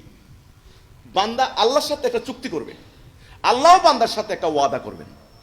চুক্তিটা হলো লা মানি না, মানি না ইলাহ, কোন ইলাহ মানি না। এ তাহলে ইলাহ অর্থ কি? ইলাহ অর্থ কি? লা অর্থ তো আরবিতে, আরবিতে লা মানি নাই, মানি না, কিছু নাই, অস্বীকার করলাম। ইলাহ অর্থ কি? তাহলে ইলাহ মানে কি? এটা অর্থ আছে না? আল্লাহর একটা সিফত, আমরা বলি রব, রব্বুল আলামিন আমরা বলি না? রব মানে পালন কর্তা, লালন পালন করেন আমাদেরকে আল্লাহ রব্বুল আলামিন, পালন কর্তা। খালেক সৃষ্টিকর্তা, মালিক হ্যাঁ অধিপতি, রহমান, রহিম, জব্বার, কাহ্হার। তারপর দিকে এরকম আছে না 99, এখন 99 না, আরো অনেক নাম গবেষকরা বের করছেন, আরো অন্য আরো আছে না। এগুলো সব আল্লাহর সিফত, আল্লাহর গুণবাচক নাম। কিন্তু এলাহ কলেমার মধ্যে অন্য কোনো নাম নাই, শুধু এলাহ আছে। তাহলে সেই এলাহটা কি? ইলাহ হচ্ছেন আল্লাহ রাব্বুল আলামিন, তিনি এমন একটা সত্তা যার চূড়ান্ত আদেশ মানতে হবে, যার হুকুম মানতে হবে, যার আনুগত্য করতে হবে। আমার জীবন চলার ক্ষেত্রে, এই যে আমার জীবন মানে মানব জীবন, আমার জীবন চলার ক্ষেত্রে কোনটা কি হবে, কোনটা করব, কোনটা করব না, কোনটা মানবো, কোনটা মানবো না, কোনটা ধরবো, কোনটা ধরবো না, কোনটা খাবো, কোনটা খাবো না, অর্থাৎ ন্যায় অন্যায়, হারাম হালালের এই যে মানদণ্ড, এটা হলো ইলাহ। জীবনটা বুঝ, মানব জীবন বুঝেন তো, মানব জীবন খালি কি ঘর, সমাজ আছে না, বিচার আচার আছে না, কোর্ট কাছারি, অর্থনীতি, দণ্ডবিধি, সামরিক নীতি আছে না? কোন ক্ষেত্রে আপনি কোনটা মানবেন, কোনটা মানবেন না? যেমন একটা উদাহরণ দিব আমি, সামনে এক বাটি শুয়োরের গোস্ত, এক বাটি গরুর গোস্ত, আপনি কোনটা খাবেন, কোনটা খাবেন না? শুয়োর কেন খাবেন না? এই যে এই আদেশটা কে দিলেন? এখানে আপনি এই সিদ্ধান্তের ক্ষেত্রে মানদণ্ড কাকে মানলেন? কোন চেয়ারম্যান কি করলো, কোন হুজুর কি করলো, কাউকে মানছেন আপনি? নো, আপনি আল্লাহকে মানছেন। আল্লাহ হারাম করছে, এই জন্য হারাম, বাস। আপনি দেখেন ব্যবসা করতে গেলেন, এখন ব্যবসার সুদ হবে নাকি লাভ লাভ লসের ভিত্তিতে ব্যবসা হবে? সুদ কেন খাইলেন না? বা এক গ্লাস দুধ আর এক গ্লাস মদ, কোনটা খাবেন? মদ খাবেন না কেন? এই যে এক্স্যাক্টলি তাই। অর্থাৎ আমার জীবনের এইভাবে প্রতিটা স্টেপে কোনটা করব, কোনটা করব না, এই মানদণ্ডকে, এটার নাম ইলাহ। এখন আমরা বিয়ে করতে বসি, ভালো কথা, বিয়ে করতে বসলে এখানে আল্লাহ কি কইছেন, শরীয়তের বিধান কি, এটা খুব খেয়াল করি। এই যে না, আল্লাহ কইছেন যৌতুক নেওয়া যাইব না, বউরে মোহরানা দিতে হইব, এটা হলো শরীয়তের বিধান, ওকে। কিন্তু আদালতে বিচার করতে বসলে তখন তখন আল্লাহটা নাই কেন? কি হলো? তাহলে আমরা কি করলাম? কিছু মানলাম, কিছু মানলাম না। কথা খেয়াল করছেন কিনা? কোনটা মানলাম? আমাদের সুবিধা মতো কিছু ব্যক্তিগত বিষয়, কিন্তু রাষ্ট্রীয় যে ব্যাপারগুলি সেগুলো আমরা মানলাম না, সেগুলো মানলাম মানুষের তৈরি আইন। এই যে কিছু মানলাম, কিছু মানলাম না, এটার নাম শিরিক। এটার নাম কি? শিরক। আল্লাহ বলছেন তিনি শিরিক ক্ষমা করবেন না। ক্ষমার অযোগ্য অপরাধ, পাপ, সেটা হলো শিরক। শিরিক আল্লাহ ক্ষমা করবেন না। ইন্নাল্লাহা লা ইয়াগফিরু আন ইউশরাকা বিহি, কোরআন আয়াত। আল্লাহ ওয়াদা দিয়েছেন তিনি শিরিক ক্ষমা করবেন না। লা ইলাহা ইল্লাল্লাহর মানে হচ্ছে আল্লাহ, আমি তোমার আদেশ ছাড়া, তোমার হুকুম ছাড়া কারো আদেশ মানি না। লা লা শুরুতে কিন্তু লা লা মানি নাই, আর কেউ নাই, একমাত্র তুমি আমার আদেশদাতা। আল্লাহকে একমাত্র হুকুমদাতা হিসেবে মেনে নেওয়ার অঙ্গীকার, এটার নাম ঈমান। এখানে শিরিক চলবে না, শিরিক মুক্ত ওয়াদা, আল্লাহর সাথে অঙ্গীকার। তাহলে ঈমান হচ্ছে বান্দার সাথে আল্লাহর একটা চুক্তি, চুক্তি, কন্ট্রাক্ট। কি চুক্তি? শুনেন, আমলের কথা এখনো আসে নাই, কিন্তু আমি একটা উদাহরণ দিলে বুঝবেন আপনারা। এই যে ছেলে মেয়ের বিয়ে দেন না, বিয়ের দিনে দেখবেন ছেলেটা কি বলে, যে মেয়েটাকে প্রস্তাব দেয় যে এত টাকা দেন মোহরে, তোমাকে বিয়ে করলাম, তুমি কি রাজি? আসলে এদের মধ্যে একটা চুক্তি হচ্ছে, এটার নাম আক্ত। এটার নাম কি? আক্ত। এটা গিট্টু হচ্ছে, এটা চুক্তি হচ্ছে। আচ্ছা, এই কথাটার মানে কি? ছেলেও বুঝে, মেয়েও বুঝে, কার কি দায়িত্ব বুঝে না? এই একটা অঙ্গীকারের কারণে 70-80 বছর সংসার করে যায়। কথা বুঝাতে পারতেছি কিনা? অঙ্গীকার, আল্লাহর সাথে বান্দার অঙ্গীকার, আমল পরে, আগে অঙ্গীকার, আগে চুক্তি। যারা এই অঙ্গীকার করলো তাদের জন্য নামাজ, তাদের জন্য রোজা, তাদের জন্য হজ, তারা মোমেন। তারা কি? মোমেন। এখন বলেন, আমাদের যারা, আমরা অন্য জাতি বাদ দেন, অন্য জাতি বাদ দেন, মুসলমানদের হিসাব করেন, যারা আমরা কোরআন পড়ি, কোরআন মুখস্থ করি, হেফজ করি, নামাজ পড়ি, রোজা রাখি, আসলে বাস্তবিক অর্থে বলেন তো, আমরা কি আল্লাহর সাথে যে চুক্তি ছিল আমাদের, ঈমানের চুক্তি, এটার মধ্যে কি আমরা আছি? বাবা আদম থেকে শুরু করে সব নবীকে আল্লাহ এই কলেমা দিয়েছেন। বাবা আদমের কলেমা কি ছিল? লা ইলাহা ইল্লাল্লাহ আদম। ইব্রাহিম আলাইহিস সালামের কলেমা কি ছিল? লা ইলাহা ইল্লাল্লাহ ইব্রাহিম খলিলুল্লাহ। মুসা আলাইহিস সালামের কলেমা লা ইলাহা ইল্লাল্লাহ মুসা কালিমুল্লাহ। এইভাবে হতে হতে আমাদের শেষ নবী লা ইলাহা ইল্লাল্লাহ মুহাম্মাদুর রাসূলুল্লাহ। কিন্তু লা ইলাহা ইল্লাল্লাহর কোনো পরিবর্তন নাই, আনচেঞ্জড। বান্দা তার জীবন পরিচালিত করবে কার হুকুমে? এই অঙ্গীকার যারা করবে তাদের সমস্ত গুনাহ আল্লাহ মাফ করে দিবেন। আমল পরে আপনি জান্নাত যাবেন ঈমান দিয়া, জান্নাত যাবে মোমেন। জান্নাত যাওয়ার পর আপনার জান্নাতের স্তর কতখানি হবে সেটা নির্ভর করবে আপনার আমলের উপরে। এক লেখেন, এক, একের পিঠে শূন্য দিলে কত হচ্ছে? আরেকটা শূন্য দিলে কত হচ্ছে? আরেকটা শূন্য কত বাড়বে? একটা মুছে ফেললে ঠিক তাওহীদ না থাকলে আমলের কোনো মূল্য নাই। তাহলে আগে ঈমান না আগে আমল? আগে ঈমান। আমরা পরিষ্কার বুঝে ফেললাম যে আসলে প্রকৃতপক্ষে আমরা ঈমান হারিয়েছি। কি হারিয়েছি? আল্লাহর সাথে যে আমাদের চুক্তি ছিল সেই চুক্তি আমরা ভঙ্গ করেছি। এখন বলেন, এখন আমাদের মুসলমানদের এক নম্বর কর্তব্য হবে কি? আমল নিয়ে দৌড়াদৌড়ি করা, আবার চুক্তি নবায়ন করা, আবার জায়গার মধ্যে আসা। ঠিক মক্কার কাফেরদের এই দশা হয়েছিল। হযরত ইব্রাহিম আলাইহিস সালাম, ওই যে বললাম না লা ইলাহা ইল্লাল্লাহ, ইব্রাহিম খলিলুল্লাহ, ইব্রাহিম আলাইহিস সালাম ওনার ছেলে ইসমাইল, লা ইলাহা ইল্লাল্লাহ, ইসমাইল জবিউল্লাহ, বাপ বেটা মিলা আল্লাহর পথে মাইর খাইয়া, টর্চারের শিকার হইয়া, নির্যাতিত হইয়া ওনারা কি এই শিরিক কুফর ধরাই দিয়ে গেছিলেন? মূর্তি পূজা দিয়ে গেছিলেন? 3000 বছর, 3500 বছরের কাল পরিক্রমা ওরা আবারও লা ইলাহা ইল্লাল্লাহ থেকে আউট। আখেরি নবী এসে, উনিও ইব্রাহিম আলাইহিস সালামের উম্মত এবং বংশের লোক, উনি এসে নতুন কিছু তো বলেন নাই। নতুন কিছু বলছেন? তোমরা যে কলেমা থেকে সরে গেছো আবার সেখানে আসো। এ কথা শুনে তো মাথা গরম হয়ে গেছে। কি আমগো বাপ দাদা 14 গোষ্ঠী যেমনি গেছে আমরা এমনি যাবো। এখন একই অবস্থা করবো। আমরা গণতন্ত্র মানি, আপনি কোন ইলাহ আল্লাহকে মানতে হবে। লাগবে দেখবেন ঠক্কর। তখন ওরা পূজা করতো কাঠ পাথরের মূর্তি, আপনাদের সামনে এখন তন্ত্র মন্ত্রের মূর্তি। বুঝতে পারতেছি না? বুঝেন নাই? আহা, বুঝেন না রে। আহা, আমাদের অবলা মুসলমান, সোজা মুসলমান, আমরা সোজা মানুষ, কিছু বুঝি না। কিছু না বুঝলে লম্বা লাইন ধরে ভোট দিতে যান কারে? কিছু বুঝি না। বুঝেন না? 500 টাকা ঠিকই তো গুনতে পারেন, 1000 টাকা ঠিকই গুনতে পারেন। সকালে একজন থেকে 1000 টাকা নেন, বিকেলে আরেকজন থেকে 1000 টাকা নেন। বাতি যা তোমার ভোট দিন, চিন্তা করো না। তা আমরা কিছু বুঝি না, রোজা মানুষ। আমি যখন এই কথা কই, বাবারে আমরা এখানে বুঝি টুঝি, এখানে হুজুররা বুঝে না। ঠিক মক্কার এই কাফেরদের কারণে দিন যখন প্রতিষ্ঠা হতে পারে নাই, এদের কারণে আল্লাহর দিন প্রতিষ্ঠা হতে পারবে না। সব বুঝে, সব বুঝে। চা দোকানে বইলে 14 গোষ্ঠীর কারো ইজ্জত রাখে না। ক্ষেতের আইল বাপদাদা দিয়ে গেছে, 2 বিঘা ঠেলতে ঠেলতে 3 বিঘা বানাইছে। সব বুঝে, আল্লাহর হুকুমের বেলায় আর বুঝে না। ওটা হুজুররা বুঝে। এটা হুজুরদের গায়ে দিয়ে দিছে। এটা হুজুররা বুঝে।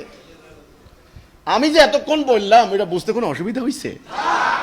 তাহলে লা ইলাহা ইল্লাল্লাহ মানে কি? আল্লাহর হুকুম ছাড়া কারো হুকুম চলবে না, আল্লাহর বিধান ছাড়া কারো বিধান চলবে না, আল্লাহর আদেশ ছাড়া কারো আদেশ চলবে না। আমাদের রাষ্ট্র চলবে কার হুকুমে? সমাজ চলবে, অর্থনীতি, কোর্ট কাছারি, আদালত, তবেই আমরা মুসলিম, আমরা মুমিন। এখন আমাদের সব চলে ব্রিটিশের আইনে। আমরা যাই নামাজ পড়ি, কারণ একটা জাল হাদিস ধরাই দিছে আপনাদের কাছে, জাল সার্টিফিকেট। নামাজ বেহেশতের চাবি। যত আকাম করস অসুবিধা নেই, মাপে কম দে, মিথ্যা কথা কও, ঘুষ খা, সমস্যা নেই, খালি নামাজ পড়। এক লোক সচিবালয়ে গেছে, আমার পরিচিত, আমারে বললো যে ইমাম কি আর বলবো, আমার কাছে 10 মিনিট যখন জোহরের নামাজের আজান দিচ্ছে, বললো যে এই ফাইল এটা তো এখানে নাই। আচ্ছা আপনি 1020 টাকা দিয়ে যান, আমি খুঁজে দেখবো নি, আছে কিন্তু এখানে। তো কথাবার্তা বলছে, আচ্ছা দাঁড়ান দাঁড়ান, নামাজের আজান দিচ্ছে, আপনি নামাজ পড়বেন না? হ্যাঁ, দৌড় দিছে নামাজ পড়তে। নামাজ পড়ে এসে দাঁড়িয়ে রুনি এখন দাঁড়িয়ে মশা বলেন, এখন বল কই টাকা রাখছেন, টাকা বাইর করেন। সামান্য অফিসের কেরানি 400 কোটি টাকার মালিক, প্রধানমন্ত্রীর ভাষা, আমার কথা না। এই টাকা দিয়ে মাদ্রাসা বানায়, মসজিদ বানায়, হুজুর পালে, হজ যায়, কি সুন্দর। আল্লাহরে কি না ফলাইছে। আল্লাহ বলে কি, ধর্ম তোরা আমারে শিখাস না, আমারে শিখাস। তো এই জাল সার্টিফিকেট ধরাই দিছে আপনার করে, নামাজ বেহেশতের চাবি। এটা মিথ্যা হাদিস, সত্য নয়। হাদিস হচ্ছে তাওহীদ জান্নাতের চাবি। এই ভয়ঙ্কর পরিণতি আমাদের কেন হলো? এখান থেকে কেমনে রক্ষা করবেন, বাঁচাবেন? ওরা তো আমার বিরুদ্ধে দুনিয়ার মিথ্যা ওয়াজ, মিথ্যা ফতোয়া, আমি নাকি মানুষকে খ্রিস্টান বানাইতেছি, বেধর্মী বানাই ফেলতেছি, মানুষের আমি নাকি ইমান হারায় করে ফেলতেছি। দেখেন অবস্থা। এখন আমরা বুঝলাম আমাদের কি নাই? ইমান নাই। ইমান নাই বললে কিন্তু খেপে যাবো, কবো কি আমরা আল্লাহ বিশ্বাস করি না, তুই কি কসিকেনি। বেটে আল্লাহ তো এখানে বিশ্বাস করতে বলেন নাই, তিনি বলছেন তাকে ছাড়া কাউকে ইলাহ হিসেবে মানা যাবে না, তার আদেশ অমান্য করা যাবে না। উনি তো লা ইলাহা ইল্লাল্লাহর মধ্যে এটা বলেন না যে আমারে বিশ্বাস কর। বিশ্বাস তো ইবলিসও করে কি না? হিন্দু বিশ্বাস করে, খ্রিস্টানও বিশ্বাস করে ভগবান ঈশ্বর। লা ইলাহা ইল্লাল্লাহর মানে হচ্ছে তার হুকুম ছাড়া কারো হুকুম চলবে না। এটা তাওহীদ, এটা কালেমাতুত তাইয়্যিবা। রাসূলুল্লাহ এই তাওহীদের দিকে ডাক দিয়েছেন, বিশ্বাসের ব্যাপার নয় এখানে। আমরা ভুলটা করছি এখানে, আমরা আল্লাহর হুকুম প্রত্যাখ্যান করেছি, ব্রিটিশের হুকুম মেনে নিয়েছি। আমাদের এখন এলাহাটা কে? ব্রিটিশ। আমাদের এলাহা মানুষ, আল্লাহ নন। আমরা এখন কাঠ পাথরের মূর্তির পূজা ঠিকই করি না, কিসের পূজা করি? তন্ত্র মন্ত্রের পূজা করি। গণতন্ত্র, সমাজতন্ত্র, এই যে রাজতন্ত্র, এই যে তন্ত্র মন্ত্রের পূজা করি। তাহলে ওরা যেরকম কাফের মোশরিক হয়ে গেছে, আমাদেরও সেম পরিণতি একই। একটাই কর্তব্য, সেটা হলো ঈমানে আসতে হবে। কিসে আসতে হবে? আমি আপনাদেরকে সুসংবাদ দিচ্ছি, যদি আপনারা ঈমানে আসেন, ইনশাআল্লাহ আপনাদের সমস্ত গুনাহ আল্লাহ মাফ করে দেবেন। আপনারা হবেন মুমিন, আপনারা হবেন জান্নাতি। ঈমান যখন কারো ভিতরে প্রবেশ করবে, তার চরিত্রের পরিবর্তন হয়ে যাবে, তার কথার পরিবর্তন হয়ে যাবে, সে অন্য মানুষ হয়ে যাবে। রাসূলের সাহাবীরা যেরকম হয়েছিলেন একই। মানুষের ভিতরের পরিবর্তন না হলে বাহিরের পরিবর্তন হবে না। আল্লাহ রাসূল বলেছেন, ইন্নাল্লাহা লা ইয়ানজুরু ইলা সুওয়ারিকুম। আল্লাহ সুরত দেখেন না, পোশাক দেখেন না, লেবাস দেখেন না, তিনি দেখেন তোমাদের হৃদয়, তোমাদের আমল। তাহলে আমাদের প্রথম কর্তব্য হবে কি? ঈমান আনা, ঈমান চুক্তি নবায়ন করা। এই ঈমানের দিকে ডাক দিচ্ছে হিজবুত তাওহীদ। আমাদের কথা, আর কোনো কথা নাই। 100টা তসবির দানা একত্র করবে কিসে? সুতা। সুতা কেটে দিলে তেমনি বিক্ষিপ্ত বিচ্ছিন্ন হয়ে যাওয়া মানব জাতিকে ঐক্যবদ্ধ করবে কিসে? ঈমানের রশি, ঈমানের দড়ি। আজকে আমাদের মুসলমানদের মাইর খাওয়ার মেইন কারণ আমাদের রশি কেটে দেওয়া হয়েছে। আমাদের মুসলমান জাতি হবে কয়টা আসলে? একটা। মুসলমানদের নেতা হবেন কয়জন? হুকুম চলবে কার? এই ছিল না কথা? সেই এক আল্লাহর বান্দা মুসলমান 200 কোটি। রাষ্ট্র আছে 55 থেকে 60টা রাষ্ট্র। ইন্দোনেশিয়া 1 ভাগ, মালয়েশিয়া 1 ভাগ, আমরা বাংলাদেশে 1 ভাগ, পাকিস্তান 1 ভাগ। দেখবেন এইভাবে ভাগ করতে করতে 60টা খালি ভৌগোলিক রাষ্ট্র। এরপরে পীর, হাজার হাজার পীর, এক এক পীরের এক এক তরিকা। মুরিদ পাবলিক, এগুলো পাবলিক মানে মুরিদ। এদেরকে অন্যভাবে আপনি বলতে পারেন ধর্মপ্রাণ মুসলমান। এখন ইদানিং তো মারামারি করে লিখে দেয় তাওহীদি জনতা। এরা কি করে? এরা এই জানুয়ারি মাসে যায় এই পীরের কাছে, ডিসেম্বরে যায় ওই পীরের কাছে, এই বছর দেয় এই দলের ভোট, ওই বছর দেয় ওই দলের ভোট। এরপরে একদিন হতাশ হইয়া মেজাজ খারাপ করে দূর সব দল দেখছি, শিয়া মারে সুন্নিরে, সুন্নি মারে। ফেসবুক খুলে দেখেন এই হুজুর ওই হুজুরে 14 গোষ্ঠী উদ্ধার করে। একদল হুজুর যাইয়া ওই যে মাজার ভাঙে, আবার এরা আবার হুমকি দিয়েছে তো করে মারবো। এই কোন গজব! এরা নিজেরা এক জাতি হইল। মাইটটা কেন খাচ্ছে? ওই আমেরিকাতে বেটা ডোনাল্ড ট্রাম্প, সে বেটা নির্বাচনে খাড়াইছে। আমাদের দলগুলি কি খুশি! এই দল মনে করে ট্রাম্প জিতলে আমার ক্ষমতা দিব, ওই দল মনে করে ট্রাম্প হারলে আমার বিপদ আছে। মানে আরে বেটা, আটলান্টিকের ওই পারে ট্রাম্পের ক্ষমতা নিয়ে তোদের এত মাতামাতি কেন? মেইন কারণ এদের নিজের কোনো ক্ষমতা নাই। আল্লাহ হচ্ছেন সমস্ত ক্ষমতার উৎস, আর এরা আল্লাহর নামাজ পড়ে এরা নিজেরা ক্ষমতা হারাইছে। কেমন কথা হলো জিনিসটা? তাহলে জাতি হবে কয়টা? হুকুম চলবে কার? আল্লাহর। নেতা হবেন একজন, খলিফাতুল মুসলিমিন, আমিরুল মুমিনিন। সারা জাহান চলবে আল্লাহর হুকুমে। এই ছিল ইসলামের আকীদা। আর আইজ ওদের হুকুম আমরা মানি। ওদের IMF এর লোন না দিলে ও মা গো, আমাকে ঘরে বাদ চলবো নাকি? তাহলে এটাই রাসূল বলছেন দাজ্জাল সমগ্র সম্পদ কুক্ষিগত করবে, বলেননি? তাই এখন আপনাদের তো স্বাধীনতা কিচ্ছু নাই, আমি যা দেখলাম কিছুই নাই। কিভাবে আপনারা আল্লাহর হুকুম প্রতিষ্ঠা করবেন? জান না, দাঁত একটাও রাখবে না, 32টা না, একটাও রাখবে না দাঁত। এ কথা বলেন খালি।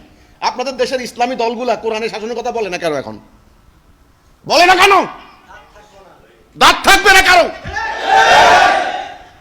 বলতে পারবে না, বলার হিম্মত নাই। ধোঁকাবাজি করছে। আমি চ্যালেঞ্জ দিয়ে বলবো, কোন ধর্মীয় সংগঠন ইসলাম প্রতিষ্ঠা করতে পারবে না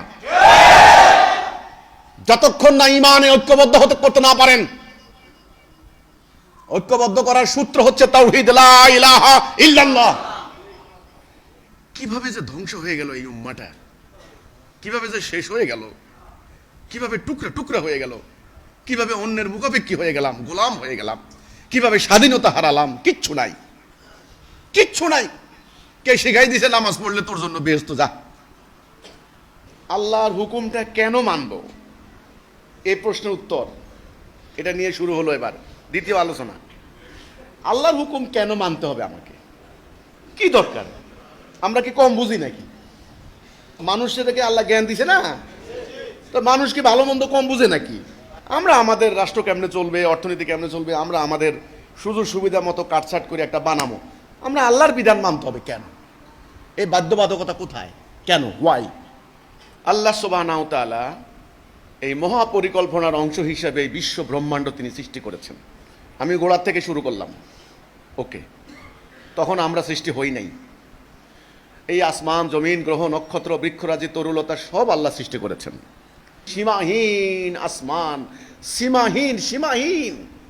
বিজ্ঞানীরা এখন একটা বাইর করছে ডার্ক ম্যাটার, এটা নাকি 95% ডার্ক ম্যাটার, অসম্ভব এক শূন্যতা এ আল্লাহ সৃষ্টি করছেন। যাই হোক, ওই আমি এর আগের দিনও বলছিলাম যে ওই বিজ্ঞানীরা এগুলো তো বাইর করছে যে সূর্য, এই পৃথিবী কত বড় দেখেন, এই পৃথিবী থেকে সূর্য 13 লক্ষ গুণ বড়, 13 লক্ষ গুণ, 13 লাখ। সূর্য থেকে কিছুদিন আগে একটা তারার সন্ধান পাইছে, ওটা হলো 500 কোটি গুণ বড় ওই বেটা। তাহলে এবার পৃথিবী থেকে কত কোটি, কয় হাজার কোটি গুণ আর দেখেন এবার। 13 লক্ষরে 500 কোটি দিয়ে গুণ দেন, সীমাহীন।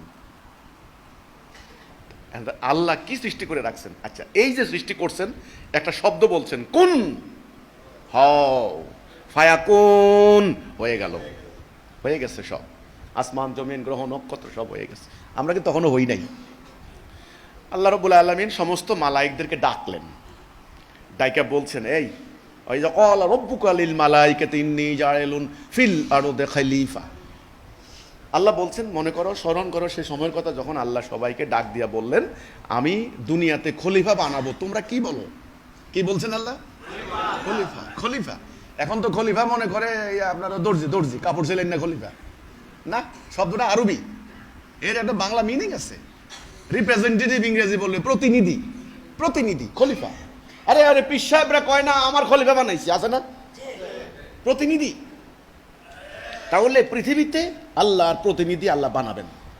তখন ফেরেশতারা বলে যে বারে লাহি, আপনি বানাবেন, এরা তো ফাসাদ সাফাকুদ্দিমা করবে, মারামারি, যুদ্ধ, রক্তপাত করবে, ফাসাদ করবে এরা।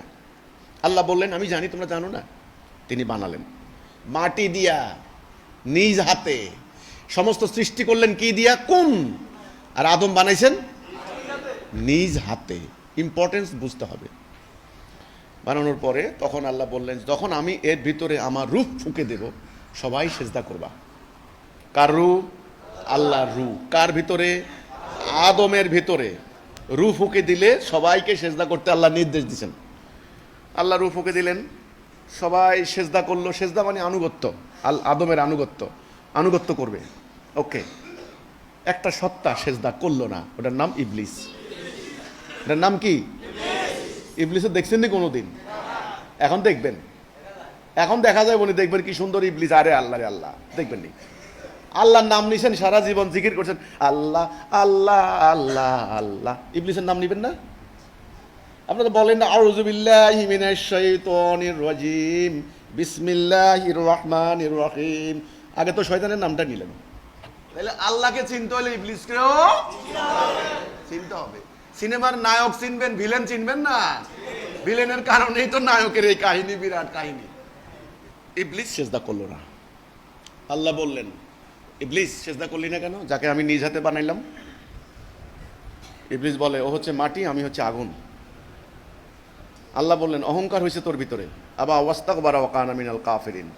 অহংকার করছো, ও কাফের, কাফের। এই অহংকার করে আল্লাহর আদেশ অমান্য করার কারণে কি হয়ে গেল? তাহলে ইবলিস কাফের হলো কেন? আপনারা বলেন, ইবলিস সবাইকে বলছে সেজদা কর, ও যদি খালি আদেশ মানতো কাফের হইতো? বলা হচ্ছে ইবলিস নাকি আল্লাহর এত আমল করছে, এত ইবাদত করছে, তার সীমাহীন, এই আদেশটা অমান্য করার সাথে সাথে সে কাফের হয়ে গেল। আল্লাহর কোরআনের আয়াত, ওমান লাম ইয়াহকুম বিমা আনজালাল্লাহু ফাউলাইকা হুমুল কাফিরুন, যারা আল্লাহর আদেশ মোতাবেক ফয়সালা করে না তারা কি? তাহলে কাফের হওয়ার পথ সহজ, কিন্তু দেখবেন এত কঠিন না, সহজ। কি? আল্লাহর আদেশ অমান্য করেন, কাফের হয়ে গেছেন, কোনো সমস্যা নেই। ইবলিস কাফের হলো কেন? আল্লাহর আদেশ অমান্য। তাহলে আমরা এখন থেকে বুঝলাম আল্লাহর আদেশ অমান্য করলে কি হয়ে যায়? আর আল্লাহর হুকুম অমান্য করলে কি হয়ে যায়? কাফের। আশা করি বুঝছেন ব্যাপারটা। এই কথাটা মনে রাখতে হবে, আল্লাহর হুকুম অমান্য করলে কাফের, আল্লাহর আদেশ অস্বীকার করলে কাফের। সূরা মায়েদা 44, 45, 47 কাফের, জালেম, ফাসেক আল্লাহ বলে দিয়েছেন। আল্লাহ বললেন আচ্ছা ঠিক আছে, তাও এখান থেকে বাইর বাইর, এটার নাম হলো বহিষ্কার করা, রাজিম, আরবিতে রাজিম, রজিম আর কি, রজিম। আউযু বিল্লাহি মিনাশ শাইতানির রাজিম, রজিম মানে বহিষ্কার, আউট, গেট আউট। তখন ইবলিস বলে, আল্লাহ তুমি যে আদমের কারণে আমাকে বহিষ্কার করলা, এই আদমের কারণে আমারে খালি সুযোগ দাও একবার, আমি প্রমাণ দিব ও তোমার পথে থাকবে না, মানে যেই উদ্দেশ্যে বানাইছো ওটা আমি হতে দেব না। কথা ক্লিয়ার? উদ্দেশ্যটা ছিল তার খেলাফত করা। কার খেলাফত? আল্লাহর খলিফা না, আল্লাহর খেলাফত করবে। কোথায় করবে? দুনিয়াতে। ওকে, ইবলিস বলল আমি তাকে তার কাজ করতে দেব না। তখন আল্লাহ বললেন যা, তোরে সুযোগ দিলাম, কিয়ামত উত্থান দিবস পর্যন্ত সুযোগ দিলাম, যা তুই তোর অশ্বারোহী পদাতিক বাহিনী দ্বারা হামলা কর। তখন ইবলিস বলে, আল্লাহর সাথে ইবলিসের কথা হচ্ছে কিন্তু এখানে ডায়ালগ, কোরআন, কোরআন সাক্ষী। তখন ইবলিস বলে তুমি দেখবা তোমার অধিকাংশ বান্দাকে আমি নিয়ে গেছি। আল্লাহ কিন্তু এটা বলেন নাই যে নিতে পারবি না, নো। আল্লাহ বলছেন যা, আমার মোখলেস বান্দাদের উপর তোর কোনো কর্তৃত্ব। তাহলে বান্দা হয়ে গেল কয় প্রকার? আল্লাহর বান্দা, মোখলেস আর ইবলিসের অনুসারী। ক্লিয়ার হয়ে গেল? কথাবার্তা এখানে হয়ে গেল, ইবলিস নিয়ে যাবে, ওকে, চ্যালেঞ্জ হয়ে গেল, ইবলিস বহিষ্কৃত হয়ে গেল। আল্লাহ মাকে বানালেন। কাকে বানালেন? মাকে।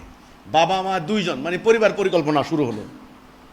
বাবা মা দুইজন, এই দুইজনকে বললেন হে আদম তুমি আর তোমার বউ, ইয়া আদম উসকুন আনতা ওয়া যাওজুকাল জান্নাতা ফাকুলা মিনহা রাগাদাও হাইসু শিতুমা ওয়ালা তাকরাবা হাযিহি শাজারাতা ফাতাকুনা মিনাজ জালিমিন। তুমি আর তোমার স্ত্রী এই দুইজন এই জান্নাতে থাকো, একটা নিষেধ ওই গাছের নিকট। এই নিষেধাজ্ঞা কে দিল? শয়তান কি করলো? তাদেরকে ভুলাই দিল। তারা গেলেন, যাওয়ার পর নিজের লজ্জাস্থান অনাবৃত হয়ে পড়লো। তারা জান্নাতের পাতা দ্বারা লজ্জাস্থান আবৃত করার চেষ্টা করতে লাগলেন। আল্লাহ বললেন ডাক দিয়া, আদম আমি কি বলি নাই শয়তান তোমাদের প্রকাশ্য শত্রু? ও কথা শুনবা না? ও ওয়াসওয়াসা দিছে বলেই তো এই তোমরা কাজটা করলা। তখন বাবা আদম তওবা করলেন, রব্বানা জালামনা আনফুসানা ওয়া ইল্লাম তাগফির লানা ওয়া তারহামনা লানাকুনান্না মিনাল খাসিরিন। এটা বাবা আদমের তওবা, আমাদেরও তওবা একটাই কথা। আল্লাহ আমরা জুলুম করছি, আল্লাহ ভুল করে ফেলছি, মিস্টেক করে ফেলছি, আমাদেরকে মাফ করে দাও, না হলে তো আমরা শেষ হয়ে যাব।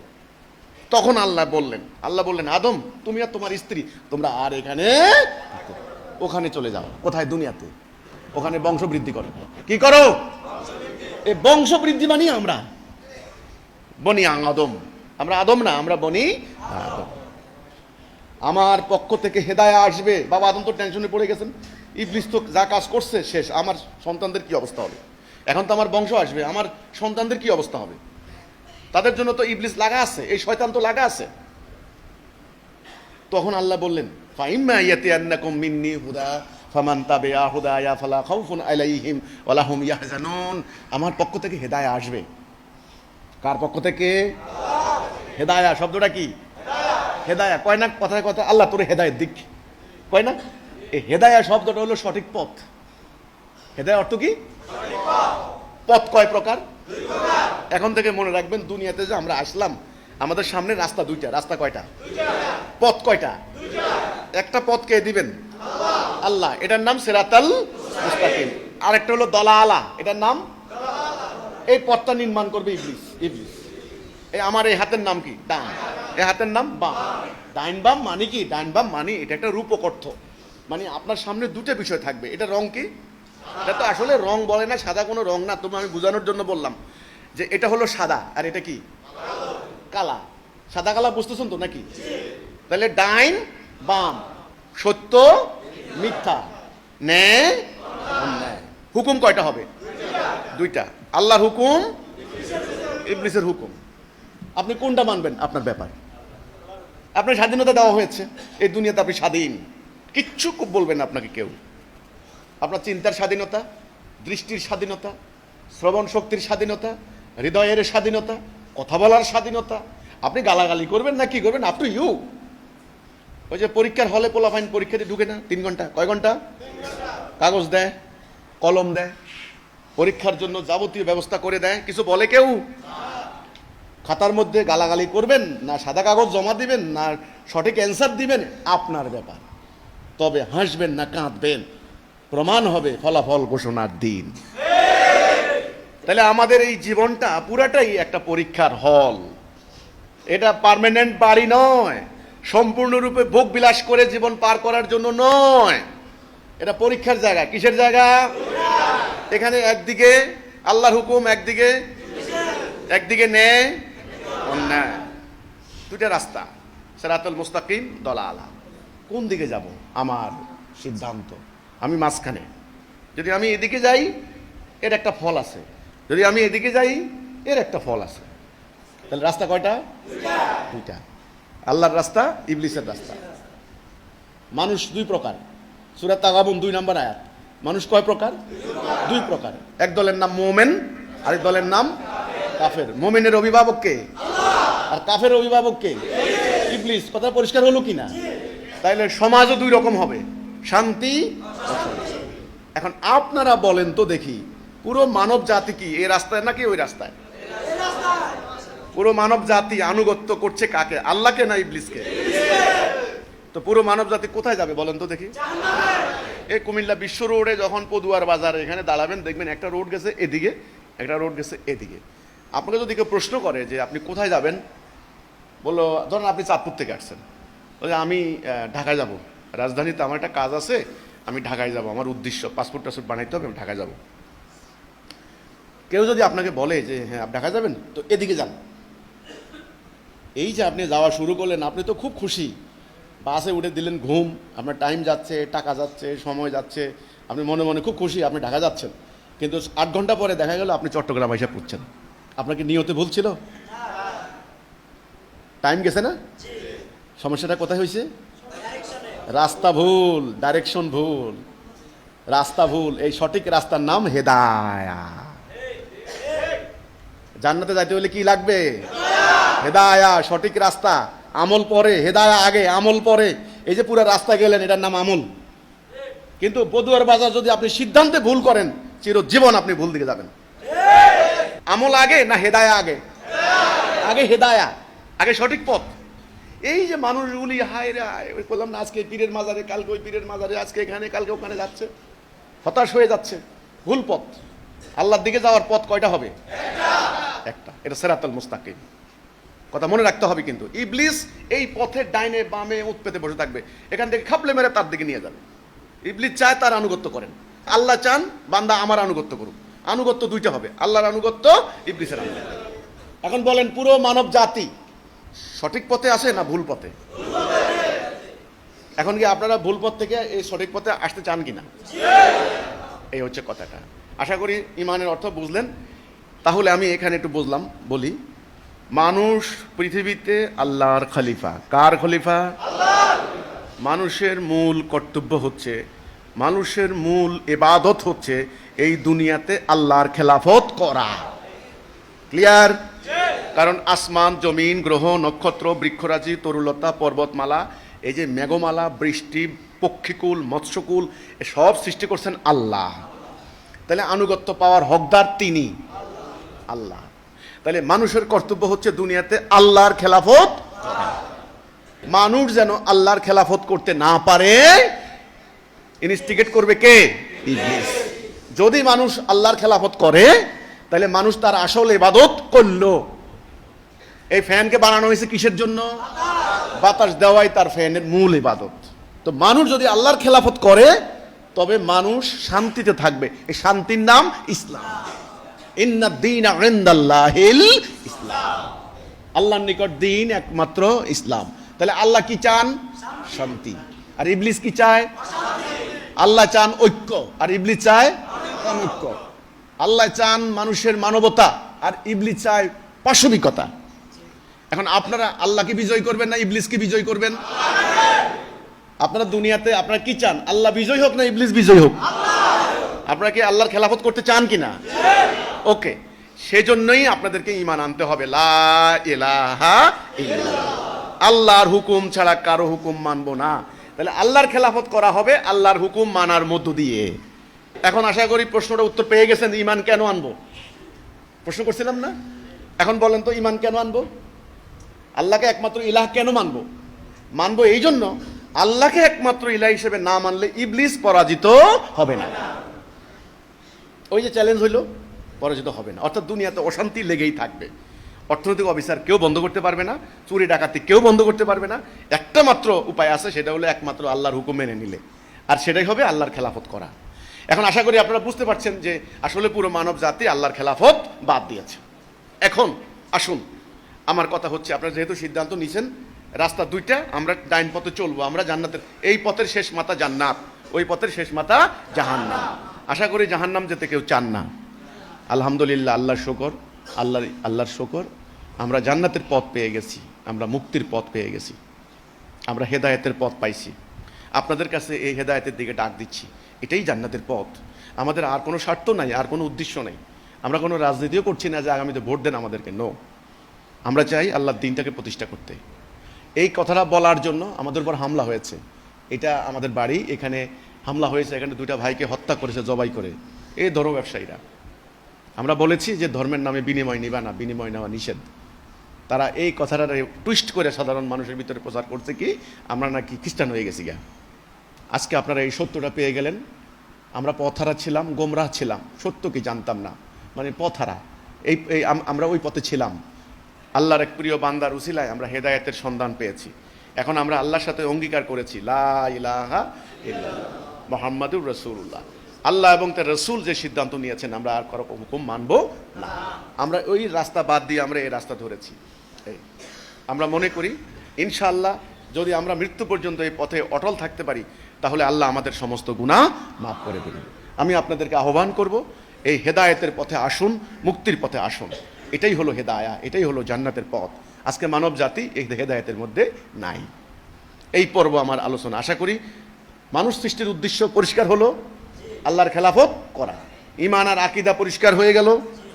দিন দুই প্রকার। দিন কয় প্রকার? দুই প্রকার। মনে রাখবেন, এটা আল্লাহর দেওয়া দিন, এটা মানুষের তৈরি করা দিন। মানে জীবন ব্যবস্থা, রাষ্ট্র কেমনে চলবে, সমাজ কেমনে চলবে, পরিবার কেমনে চলবে, এটার নাম দিন। এখন দুনিয়াতে আল্লাহর দেওয়া দিন চলে না। আমরা সিদ্ধান্ত নিয়েছি আল্লাহর দেওয়া দিন প্রতিষ্ঠা করতে হবে। আমাদের নবী করিম সাল্লাল্লাহু আলাইহি সাল্লাম আল্লাহর দেওয়া দিন প্রতিষ্ঠা করেছেন। ওই যে কোনটা মানবো কোনটা মানবো না, এটার সমন্বিত রূপটাই হলো দিন। আজকে বাংলাদেশের যে পরিস্থিতি, বাংলাদেশের রাষ্ট্র কাঠামোর যে অবস্থা, পরিস্থিতি আমি আগেও বলেছি ভয়াবহ। এখান থেকে আসলে আপনাদেরকে কেউ উদ্ধার করতে পারবে না। একটা মাত্র রাস্তা আছে, একটা। এই যে আগামীতে নির্বাচন হবে, নির্বাচন করবে, বিভিন্ন মার্কা দাঁড়াবে, মানুষ ভোট দিবে, এমপি হবে, পার্লামেন্টে যাবে। তারা কি আল্লাহ দেওয়া দিন প্রতিষ্ঠা করবে? কেউ না, পারবে না। সিস্টেমটাই ওরা নাই। সবাই তো ওই পথে, বক্র পথে। এখন যদি আল্লাহ দেওয়া দিন প্রতিষ্ঠা করতে চান, সিদ্ধান্ত নিতে হবে আপনাদেরকে। আপনারা কি আল্লাহর দেওয়া সত্য দিন প্রতিষ্ঠা হোক এই দুনিয়াতে? আমরা নবীর প্রকৃত উম্মত হিসেবে নবীর সামনে দাঁড়াইতে চাই হাসরের দিন। আপনি দেখেন এই নবীর সাহাবীরা কি করছেন, ইতিহাস তো জানতে হবে। নবী সাহাবীদের সম্পর্কে না জানলে, নবীর সম্পর্কে না জানলে আমল কেমনি করবেন? ওনারা কি করছেন? এখন সাধারণ মানুষ মনে করে কি ওনারা খালি নামাজ পড়ছে, খালি নামাজ পড়ছে। এটা সাধারণ মানুষ মনে করে না। একজন নবী, তিনি ৭৮টা যুদ্ধ করেছেন। বদর, উহুদ, খন্দক থেকে শুরু করে, হুনায়ুন থেকে শুরু করে ওনার সর্বশেষ অভিযান তাবুক, ৩০,০০০ সৈন্য নিয়ে তিনি গেছিলেন। আমাদের নবী যোদ্ধা নবী, তিনি বলেছিলেন আন্নাল জান্নাতা তাহাতা ফি জিলালিস সুয়ুফ, তলোয়ারের ছায়ার নিচে জান্নাত। সেই উম্মতকে তলোয়ার ফেলে দিয়ে তসবির দানা ধরাই দিছে। যেই নবী ইস্পাত কঠিন ঐক্যবদ্ধ করেছিলেন উম্মাকে, সেই নবীর উম্মতকে টুকরা টুকরা করে এক দল আরেক দলের বিরুদ্ধে লাগিয়ে দিয়েছে। তাহলে নবীর সাহাবীরা যুদ্ধ করেছেন, লড়াই করেছেন, রক্ত দিয়েছেন, শহীদ হয়েছেন, আঘাতে আঘাতে জর্জরিত হয়ে, কিসের জন্য? জায়গা জমির জন্য? ক্ষমতার জন্য? ক্ষমতা তো ওনাকে চাইছে, ওনাকে কাফেররা বলছে আপনি ক্ষমতা নিন। একটা উদ্দেশ্য, সেটা হলো আল্লাহ দেওয়া দিন যদি প্রতিষ্ঠা না হয় তাহলে মানবতার মুক্তি আসবে না। যখন দিনটা প্রতিষ্ঠা হয়ে গেল তখন দেখা গেল ওই আরবের সমাজ পরিবর্তন হয়ে গেল। মানুষ এখন দরজা খুলে ঘুমায়। ইতিহাস পড়েন না, উটের পিঠে খাবার নিয়ে দরজা দরজায় ঘুরে বলছে কারো লাগবে না, লাগবে না, আজ আমরা সমৃদ্ধ। স্বর্ণের দোকান খুলে চলে যাচ্ছে নামাজ পড়তে, বলছেন না স্বর্ণ কেউ চুরি করে না। একা একটা মেয়ে মানুষ হেঁটে যাচ্ছে, কোনো ভয় নাই, কোনো আতঙ্ক নাই। এই যে সমাজের পরিবর্তনটা হইল, কিভাবে হইল বলেন তো দেখি? আল্লাহর দিনটা প্রতিষ্ঠা করার কারণে। নাকি অন্য কিছু? নাকি কোনো পরশ পাথর? নাকি ফু দিয়া দিছেন নবী পাহাড়ের উপর দাঁড়াই একটা সব চেঞ্জ হয়ে জায়গা হয়ে গেছে? না না না, রক্ত দিয়ে, লড়াই করে, সংঘর্ষ করে, সংঘাত করে, প্রচলিত ব্যবস্থাকে উৎখাত করে আল্লাহ দেওয়ার দিনটা যখন প্রতিষ্ঠা হলো তখন সব পরিবর্তন আসা শুরু হলো। তাহলে নবী কেন আসছেন? আল্লাহ দেওয়ার দিনটাকে প্রতিষ্ঠা করার জন্য, মানুষ যেন সুখ পায়, শান্তি পায়। এটাই হলো আপনার আমার মূল ইবাদত। এটাই আপনার উপরও কর্তব্য, নবীর উপরও কর্তব্য ছিল, ওনার উম্মত হিসেবে এটা আমাদেরও কর্তব্য। আমরা করছি কি দেখেন, ওই কর্তব্য বাদ দিয়া, ওই কর্তব্য বাদ দিয়া, ওই সংগ্রাম বাদ দিয়া, কারণ ওখানে কষ্ট করা লাগে না? কষ্ট তো, মায়ের খাইতে হইব, জেলে যাইতে হইব, হ্যাঁ মরে যাইতে হইব, অনেক কষ্ট। সেটা বাদ দিয়া আমরা নতুন একটা সিলেবাস বানাইছি। দাড়ি, টুপি, জুব্বা, টাকনো, মিঠাই খাওয়া, হ্যাঁ ডাইন কাতে শোয়া, একটা সুন্নতের একটা সিলেবাস বানাই নিছি। এটা হলো মিঠা সুন্নত, এটা সিলেবাস একটা বানাই নিছি। এখন দাড়ি হাঁকায়, প্রতিদিন খালি দাড়ি হাঁকায়, দাড়ি করে অহংকার করে, বলছে আমার জীবনে দাড়িতে কোনো খুল লাগাই না, নবীর কলজা কাটা যায় দাড়িতে খুল লাগাইলে, বানাইলিস একটা। নবীর মিশন, নবীর আল্লাহ দেওয়া কেতাব, সেটা যে পুরা কাটটা ফালাই দিলা, কোন কলিজা কাটা গেছে? নবী করিম সাল্লাল্লাহু আলাইহি সাল্লামের আসল যে কাজগুলি, সেগুলাকে পুরো বাদ দিয়া নতুন একটা সিলেবাস বানাই নিছে। ওটা নিয়েই সবাই ব্যস্ত, আসলটা নাই। এখন দুনিয়া চালায় কারা? ওরা। ওরা দুনিয়া তোমাদের হাতে নাই, ওদের হাতে। দুনিয়া কন্ট্রোল করে ওরা, দুনিয়ার আইন বানায় ওরা। তোমাদের সংবিধান রচনা হয় এখন জাতিসংঘের সংবিধান মোতাবেক, ব্রিটিশের সংবিধান মোতাবেক। আল্লাহটা দেখে? দেখে না। তোমাদের জাতির সমস্যার সমাধান হয় কোথায়? নিউ ইয়র্কে। কই? আরাফাতের ময়দানে হয়? ও, তোমরা আরাফাতের ময়দানে হজ করতে পাঠাও বুড়া গুলারে, বুড়া ঠ্যাঙ্গের তলে পড়ে মরে। আর যেগুলা নেতা, শিল্পপতি, কোটিপতি, জননেতা, ওগুলা আর আরাফাতে যায় না, এগুলো যায় কোথায়? New York. নিউ ইয়র্ক কি তোমাদের? জেনেভা তোমাদের? সুইজারল্যান্ড তোমাদের? ওখানে যাচ্ছ কেন? যাইতে হবে, কারণ তোমরা পরাজিত হয়েছ। কান ধরে নিয়ে যাবে ইবলিস ওইদিকে, দালালা। এখন বলেন, আল্লাহ দেওয়া যে রাস্তা, ওটা হারিয়ে গেছে, ওটাকে আপনারা পুনর্নির্মাণ করতে চান? সেই রাস্তার নকশা চলে এসেছে। নকশা, রাস্তাটা কোন দিক দিয়ে যাবে, গভর্নমেন্টের পক্ষ থেকে নকশা চলে এসেছে, কিন্তু রাস্তা নির্মাণ করতে হবে আপনাদেরকে। আপনাদেরকে নির্মাণ করতে হবে। নকশা হারিয়ে গেছিল, রাস্তাটা যে সোজা রাস্তা এটা ছিল, এই নকশাটা হারিয়ে গেছিল। এখন আপনারা কি আল্লাহ দেওয়ার দিন প্রতিষ্ঠা করবেন কিনা বলেন? আমি শেষ কথা চলে আসছি। করবেন? টাকা চাই না, পয়সা চাই না, আমাকে টাকা দিয়ে একেবারে করে ফেলেন, নো। আমি চাই আল্লাহ দেওয়ার দিন প্রতিষ্ঠা হোক। যদি আপনারা চান আল্লাহ দেওয়ার দিন, তবে একটা প্রক্রিয়া আছে, এটা আমাদের খুতবার মধ্যে আছে। আজকে আমি এই খুতবাতে এই হাদিসটা পড়বো। খুতবাতে আমি এই আরবি হাদিসটা পড়বো। আন আমরুকুম বিখামসিন আল্লাহু আমারানি বিহিন্না, এই হলো হাদিস। আল্লাহ আমাকে 5টি কাজের আদেশ দিচ্ছেন, আমি তোমাদেরকে 5টি কাজের আদেশ দিয়ে যাচ্ছি। এ কথা বলছেন রাসূল। রাসূল বলছেন আল্লাহ আমাকে দিয়েছেন, আমি তোমাদেরকে দিয়ে যাচ্ছি। 1 নম্বরে ঐক্যবদ্ধ হও। 1 নাম্বারটা কি? ঐক্য। কেমন ঐক্য? সীসা গলানো প্রাচীর। এই যে আয়াত একটা দিছি আমি, ওয়াতাসিমু বিহাবলিল্লাহি জামিআন ওয়া লা তাফাররাকু। ফারাক হইতে পারবা না, ঐক্যবদ্ধ থাকবা। মুসলমান আলাদা আলাদা হইতে পারে না, মুসলমান এক জাতি। তাইলে দিন প্রতিষ্ঠা করতে হইলে কি করতে হবে? আগে ঐক্য। কেমন ঐক্য? সীসা সপ্পান কা আন্নাহুম বুনিয়ানুম মারসুস। এখন নির্বাচনকালীন জোট করে, ওটা না ভাই ভাই, তোমাদের ঐক্যের ভিতরে ফাটল ধরাইতে পারবে না, এমন ঐক্য। তোমরা সিদ্ধান্ত নিতে হবে, মরবো একসাথে, বাঁচবো একসাথে। আমার ভাই না খায় থাকবে, আমি পেট ভরে নো। ঐক্য। এই ঐক্যবদ্ধ হয়ে 2 নাম্বার, আদেশ শুনতে হবে, কান খাড়া করে শুনতে হবে কি কথা বলে। 3 নাম্বার, আনুগত্য করতে হবে। একজন নেতার আনুগত্য লাগবে, আনুগত্য ছাড়া হবে না। রসুলের সাহাবীরা যদি রসুলের আনুগত্য না করতেন, দিন বিজয়ী হইতো? এই আনুগত্য করতে যাইয়া শহীদ হয়ে গেছে, গা টুকরা টুকরা হয়ে গেছে, পিছপা হয় নাই। এটার নাম আনুগত্য। কারণ আমি বলবো ডাইনে যান, আপনারা যাবেন বামে। আমি বলবো সামনে যান, আপনারা বলবেন ও উনি উনি কি বুঝে। এটা হবে না। আনুগত্য করতে হবে, আল্লাহর আনুগত্য, রসুলের আনুগত্য, আমিরের আনুগত্য। আমির লাগবে আপনার।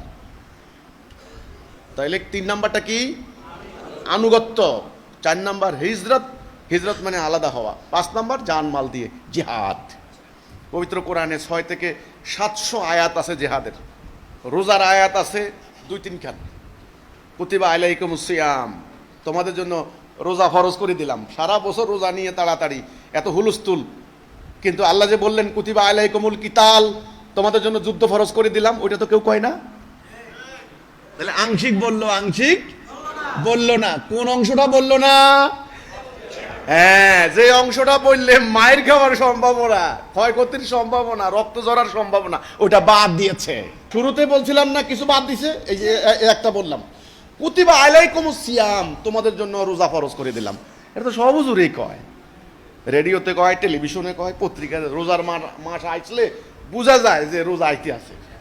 একই কথা আল্লাহ কোরআনে বললেন কুতিবা আলাইকুমুল কিতাল, তোমাদের জন্য যুদ্ধ ফরজ করে দিলাম। ওটা কেউ কইলো না কেন কোনোদিন? এটা গোপন করলো কেন? কেন গোপন করলো? কারণ যারা বলার দায়িত্বে ছিলেন ওনারা সেটা করবেন না। করলে ওনাদের করা লাগবে না, এই জন্য করবে না, বলবে না, এটা বলবে না। আপনি যদি পাল্টা প্রশ্ন করেন, হুজুর আগে আপনি নামেন, এই যে ধরা খেয়ে গেল তখন। এই জন্য নবী করিম সাল্লাল্লাহু আলাইহি সাল্লাম এমন কোনো কথা বলেননি যেটা নিজে করতেন না। আল্লাহ কোরআনে বললেন ইয়া আইয়ুহাল্লাযীনা আমানু লিমা তাকুলুনা মা লা তাফআলুন কাবুরা মাকতান ইনদাল্লাহ। এমন কথা কেন বলো, নিজে করো না? আল্লাহর রাগ হয়। আল্লাহ বলছেন আমার রাগ হয়, আমার ক্রোধ হয়। এজন্য রাসূল নিজে আগে লিড দিয়েছেন, বদরে, ওহুদে, খন্দকে নিজে লিড দিয়েছেন, নিজে আহত হয়েছেন, রক্তাক্ত হয়েছেন, পিছনে পিছনে সাহাবীরা গিয়েছেন। ওই ইসলাম সেই ইসলাম, তুই কর, তোর সব এবার আমারে খালি মুরগির রাঁধবে, ওই ইসলাম না। ওই ইসলাম অনুসরণ করতে করতে আপনারা মরে গেছেন। যারা দুনিয়াতে আপনাদেরকে দাসত্বের হাত থেকে বাঁচাইতে পারে নাই, যারা দুনিয়াতে আপনাদেরকে ঋণ থেকে বাঁচাইতে পারে নাই, তারা দুনিয়াতে তাদের কথা শুনে জান্নাত পাবেন না। যাদের দুনিয়াতে মুক্তি নাই তাদের হাসরেও মুক্তি নাই। আল্লাহ কোরআনে বললেন যে দুনিয়াতে অন্ধ, হাসরের দিন তাকে অন্ধ হিসেবে উঠানো হবে। এজন্য আল্লাহ মুমিনদেরকে বলছেন রব্বানা আতিনা ফিদ দুনিয়া হাসানাতাও ওয়া ফিল আখিরাতি হাসানাতাও ওয়া কিনা আযাবান নার। আল্লাহ আমাদের দুনিয়ার জীবন সুন্দর করে দাও। তাহলে দুনিয়ার জীবন আগে সুন্দর করবেন না? যার দুনিয়ার জীবন সুন্দর তার পরকাল সুন্দর। তাহলে আগে দুনিয়ার জীবন। খেলাফত কোথায়? দুনিয়াতে। কোরআন কিসের জন্য? দুনিয়ার জন্য। পরকাল তো ফলভোগ করার জায়গা, সেখানে আপনি কোরআন দিয়ে কি করবেন? আসেন, দিন যদি প্রতিষ্ঠা করতে চান এই 5 দফা কর্মসূচি, তাহলে 5 নাম্বারটা কি? জিহাদ। রাসূল জিহাদ করেছেন, আপনাকে জিহাদ করতে হবে। সাহাবীরা জিহাদ করেছেন, আপনি জিহাদের পাল্টা হাদিস বানাইছেন আত্মার বিরুদ্ধে জিহাদ বড় জিহাদ, আরেকখান জাল হাদিস বানাইছেন। রাসূলের সাহাবীরা কাফেরদের বিরুদ্ধে লড়াই করতে করতে জীবন গেছে, রাসূল সারা জীবন গেলেন, আর আপনি শিখাইলেন কি? আত্মার বিরুদ্ধে জিহাদ বড় জিহাদ। এবার আত্মার বিরুদ্ধে জিহাদ করতে করতে সব হয়েছে কি? সুফি, দরবেশ, বৈরাগী, সাধু, সন্ন্যাসী। রাসূল বানাইছেন সব যোদ্ধা সাহাবী, আর আপনি বানাইলেন সুফি, দরবেশ, সাধু, সাধু বাবা, সাধু বাবা 1000 তসবির দানা রাস্তা হাড়ে হাড়ে দিবে। রাসূলের উম্মতে সাধু বাবা ছিল না? তলোয়ার যোদ্ধা, যুদ্ধ করা ছাড়া দিন প্রতিষ্ঠা হবে না। ইসলামের মৌলিক আসল বিষয়গুলিকে গায়েব করে দেওয়া হয়েছে। ধরেন আপনার শরীরের গুরুত্বপূর্ণ অঙ্গ হার্ট, হার্ট যদি নষ্ট হয় আপনি কি বাঁচবেন? লাং মানে ফুসফুস, এরপরে লিভার, কিডনি, এগুলা ভাইটাল অর্গানস। মগজ, আপনার একটা আঙ্গুল কাটা গেলে অসুবিধা নেই, দেখতে সুন্দর দেখা যাবে না, বাস এটুকু, কিন্তু আপনি মরবেন না। কিন্তু আপনার লিভার ফুটা হয়ে গেলে বাঁচবেন না। ইসলামের কিছু ভাইটাল অর্গানস আছে, মৌলিক বিষয়গুলি আছে, যেমন জিহাদ, কেতাল, রাষ্ট্র ব্যবস্থা, এই কর্মসূচি, সংগ্রাম, এগুলি টোটালি বাদ দেওয়া হয়েছে। পরিষ্কার হলো কি না? এটা করছে শিক্ষা ব্যবস্থার মাধ্যমে, মাদ্রাসা শিক্ষা ব্যবস্থা। ব্রিটিশরা করছে 146 বছর 26 জন খ্রিস্টান প্রিন্সিপাল দিয়া এটা শিখাইছে। এবার এগুলা কইরা খা, এবার এগুলা কইরা খা, আর কিছু শিখাই নাই তো, এগুলা কইরা খা। রাষ্ট্র চালাবো আমরা, দুনিয়া চালাবো আমরা, অর্থনীতি কন্ট্রোল করবো আমরা, বোমা বানাবো আমরা, সেনাবাহিনী বানাবো আমরা, আইন বানাবো আমরা, আর তোরা মোল্লাগিরি করে করে খাবি খালি। কোরআন শরীফ মুখস্থ কর, 1 হরফে 10 নেকি। সর্বনাশা, এই সর্বনাশা পরিণতির হাত থেকে বাঁচাতে হলে আল্লাহর পক্ষ থেকে রাস্তা চলে এসেছে। আসুন এই কর্মসূচির উপরে ঐক্যবদ্ধ হন। ঐক্য, শৃঙ্খলা, আনুগত্য, হিজরত, জিহাদ, কর্মসূচির ঐক্যবদ্ধ হয়ে আল্লাহর দ্বীন প্রতিষ্ঠা করলে পরে শান্তি আসবে, দাসত্বের হাত থেকে মুক্ত হবেন, আপনি হবেন মুমিন, আপনি যাবেন জান্নাতে, আল্লাহ আপনাকে পুরস্কার দেবেন। বাস এই হলো ইসলামের উদ্দেশ্য, এই হচ্ছে আকীদা। আমরা ঈমান হারিয়েছি, তাওহীদ হারিয়েছি, আকীদা হারিয়েছি, কিচ্ছু নাই। এখন যেটা দেখতে পাচ্ছেন ইসলামের নামে, এটা হলো খোলস। এটা কি খোলস? এই যে এখানে অনেক কৃষক আছেন, দেখবেন মাঠে গেলে দেখবেন মনে হয় যেন একটা ইয়ে বসে আছে, ওই যে শামুক বসে আছে, উল্টায় দেখলেন কিছু নাই ভিতরে। বাহিরে দেখলে কি মনে হয়? শামুক, ভিতরে নাই, খোলস। এই যে দেখতে পাচ্ছেন না ইসলামের খোলস। বাইরে দেখবেন মসজিদ আছে, দাঁড়িয়ে আছে, টুপি আছে, আলেম ওলামা, মাহফিল, মনে হয় যেন মুসলমান আমরা, কিন্তু না, আল্লাহ রাসূলের ইসলামের একেবারে উল্টা চরিত্র, একেবারে উল্টা। উম্মতে মুহাম্মদের চরিত্র, মোমেনের চরিত্র একেবারে উল্টা। বাইরে কি? বাইরে ফিটফাট, বাস। এখন আসেন, যদি এটাকে বাদ দিতে পারেন, যদি আল্লাহ রাসূলের প্রকৃত ইসলামে আসতে পারেন, ওয়েলকাম, আপনাদেরকে আমন্ত্রণ জানাচ্ছি। এই কথাটা বলাই ছিল আমার অপরাধ। আমাদেরকে হত্যা করা হচ্ছে, আমাদেরকে আক্রমণ করা হচ্ছে, আমাদেরকে মানে বেদিন আখ্যা দিয়ে তারা তাণ্ডব চালাচ্ছে। আশা করি আপনারা বুঝতে পারছেন পুরো ব্যাপারটা। আল্লাহ আপনাদেরকে সত্যটা বোঝার তৌফিক দান করুক। তো ঠিক আছে, আল্লাহ আমাদেরকে, আল্লাহ তাওহীদে ঐক্যবদ্ধ হওয়ার তৌফিক দান করুক, আল্লাহর খেলাফত করার তৌফিক দান করুক, আল্লাহর দ্বীন প্রতিষ্ঠা করার তৌফিক দান করুক, আল্লাহর পথে জিহাদ করার তৌফিক দান করুক, আল্লাহর পথে শহীদ হওয়ার তৌফিক দান করুক। ওমা তৌফিকি ইল্লা বিল্লাহ। সালামু আলাইকুম ওয়া রাহমাতুল্লাহি ওয়া বারাকাতুহু।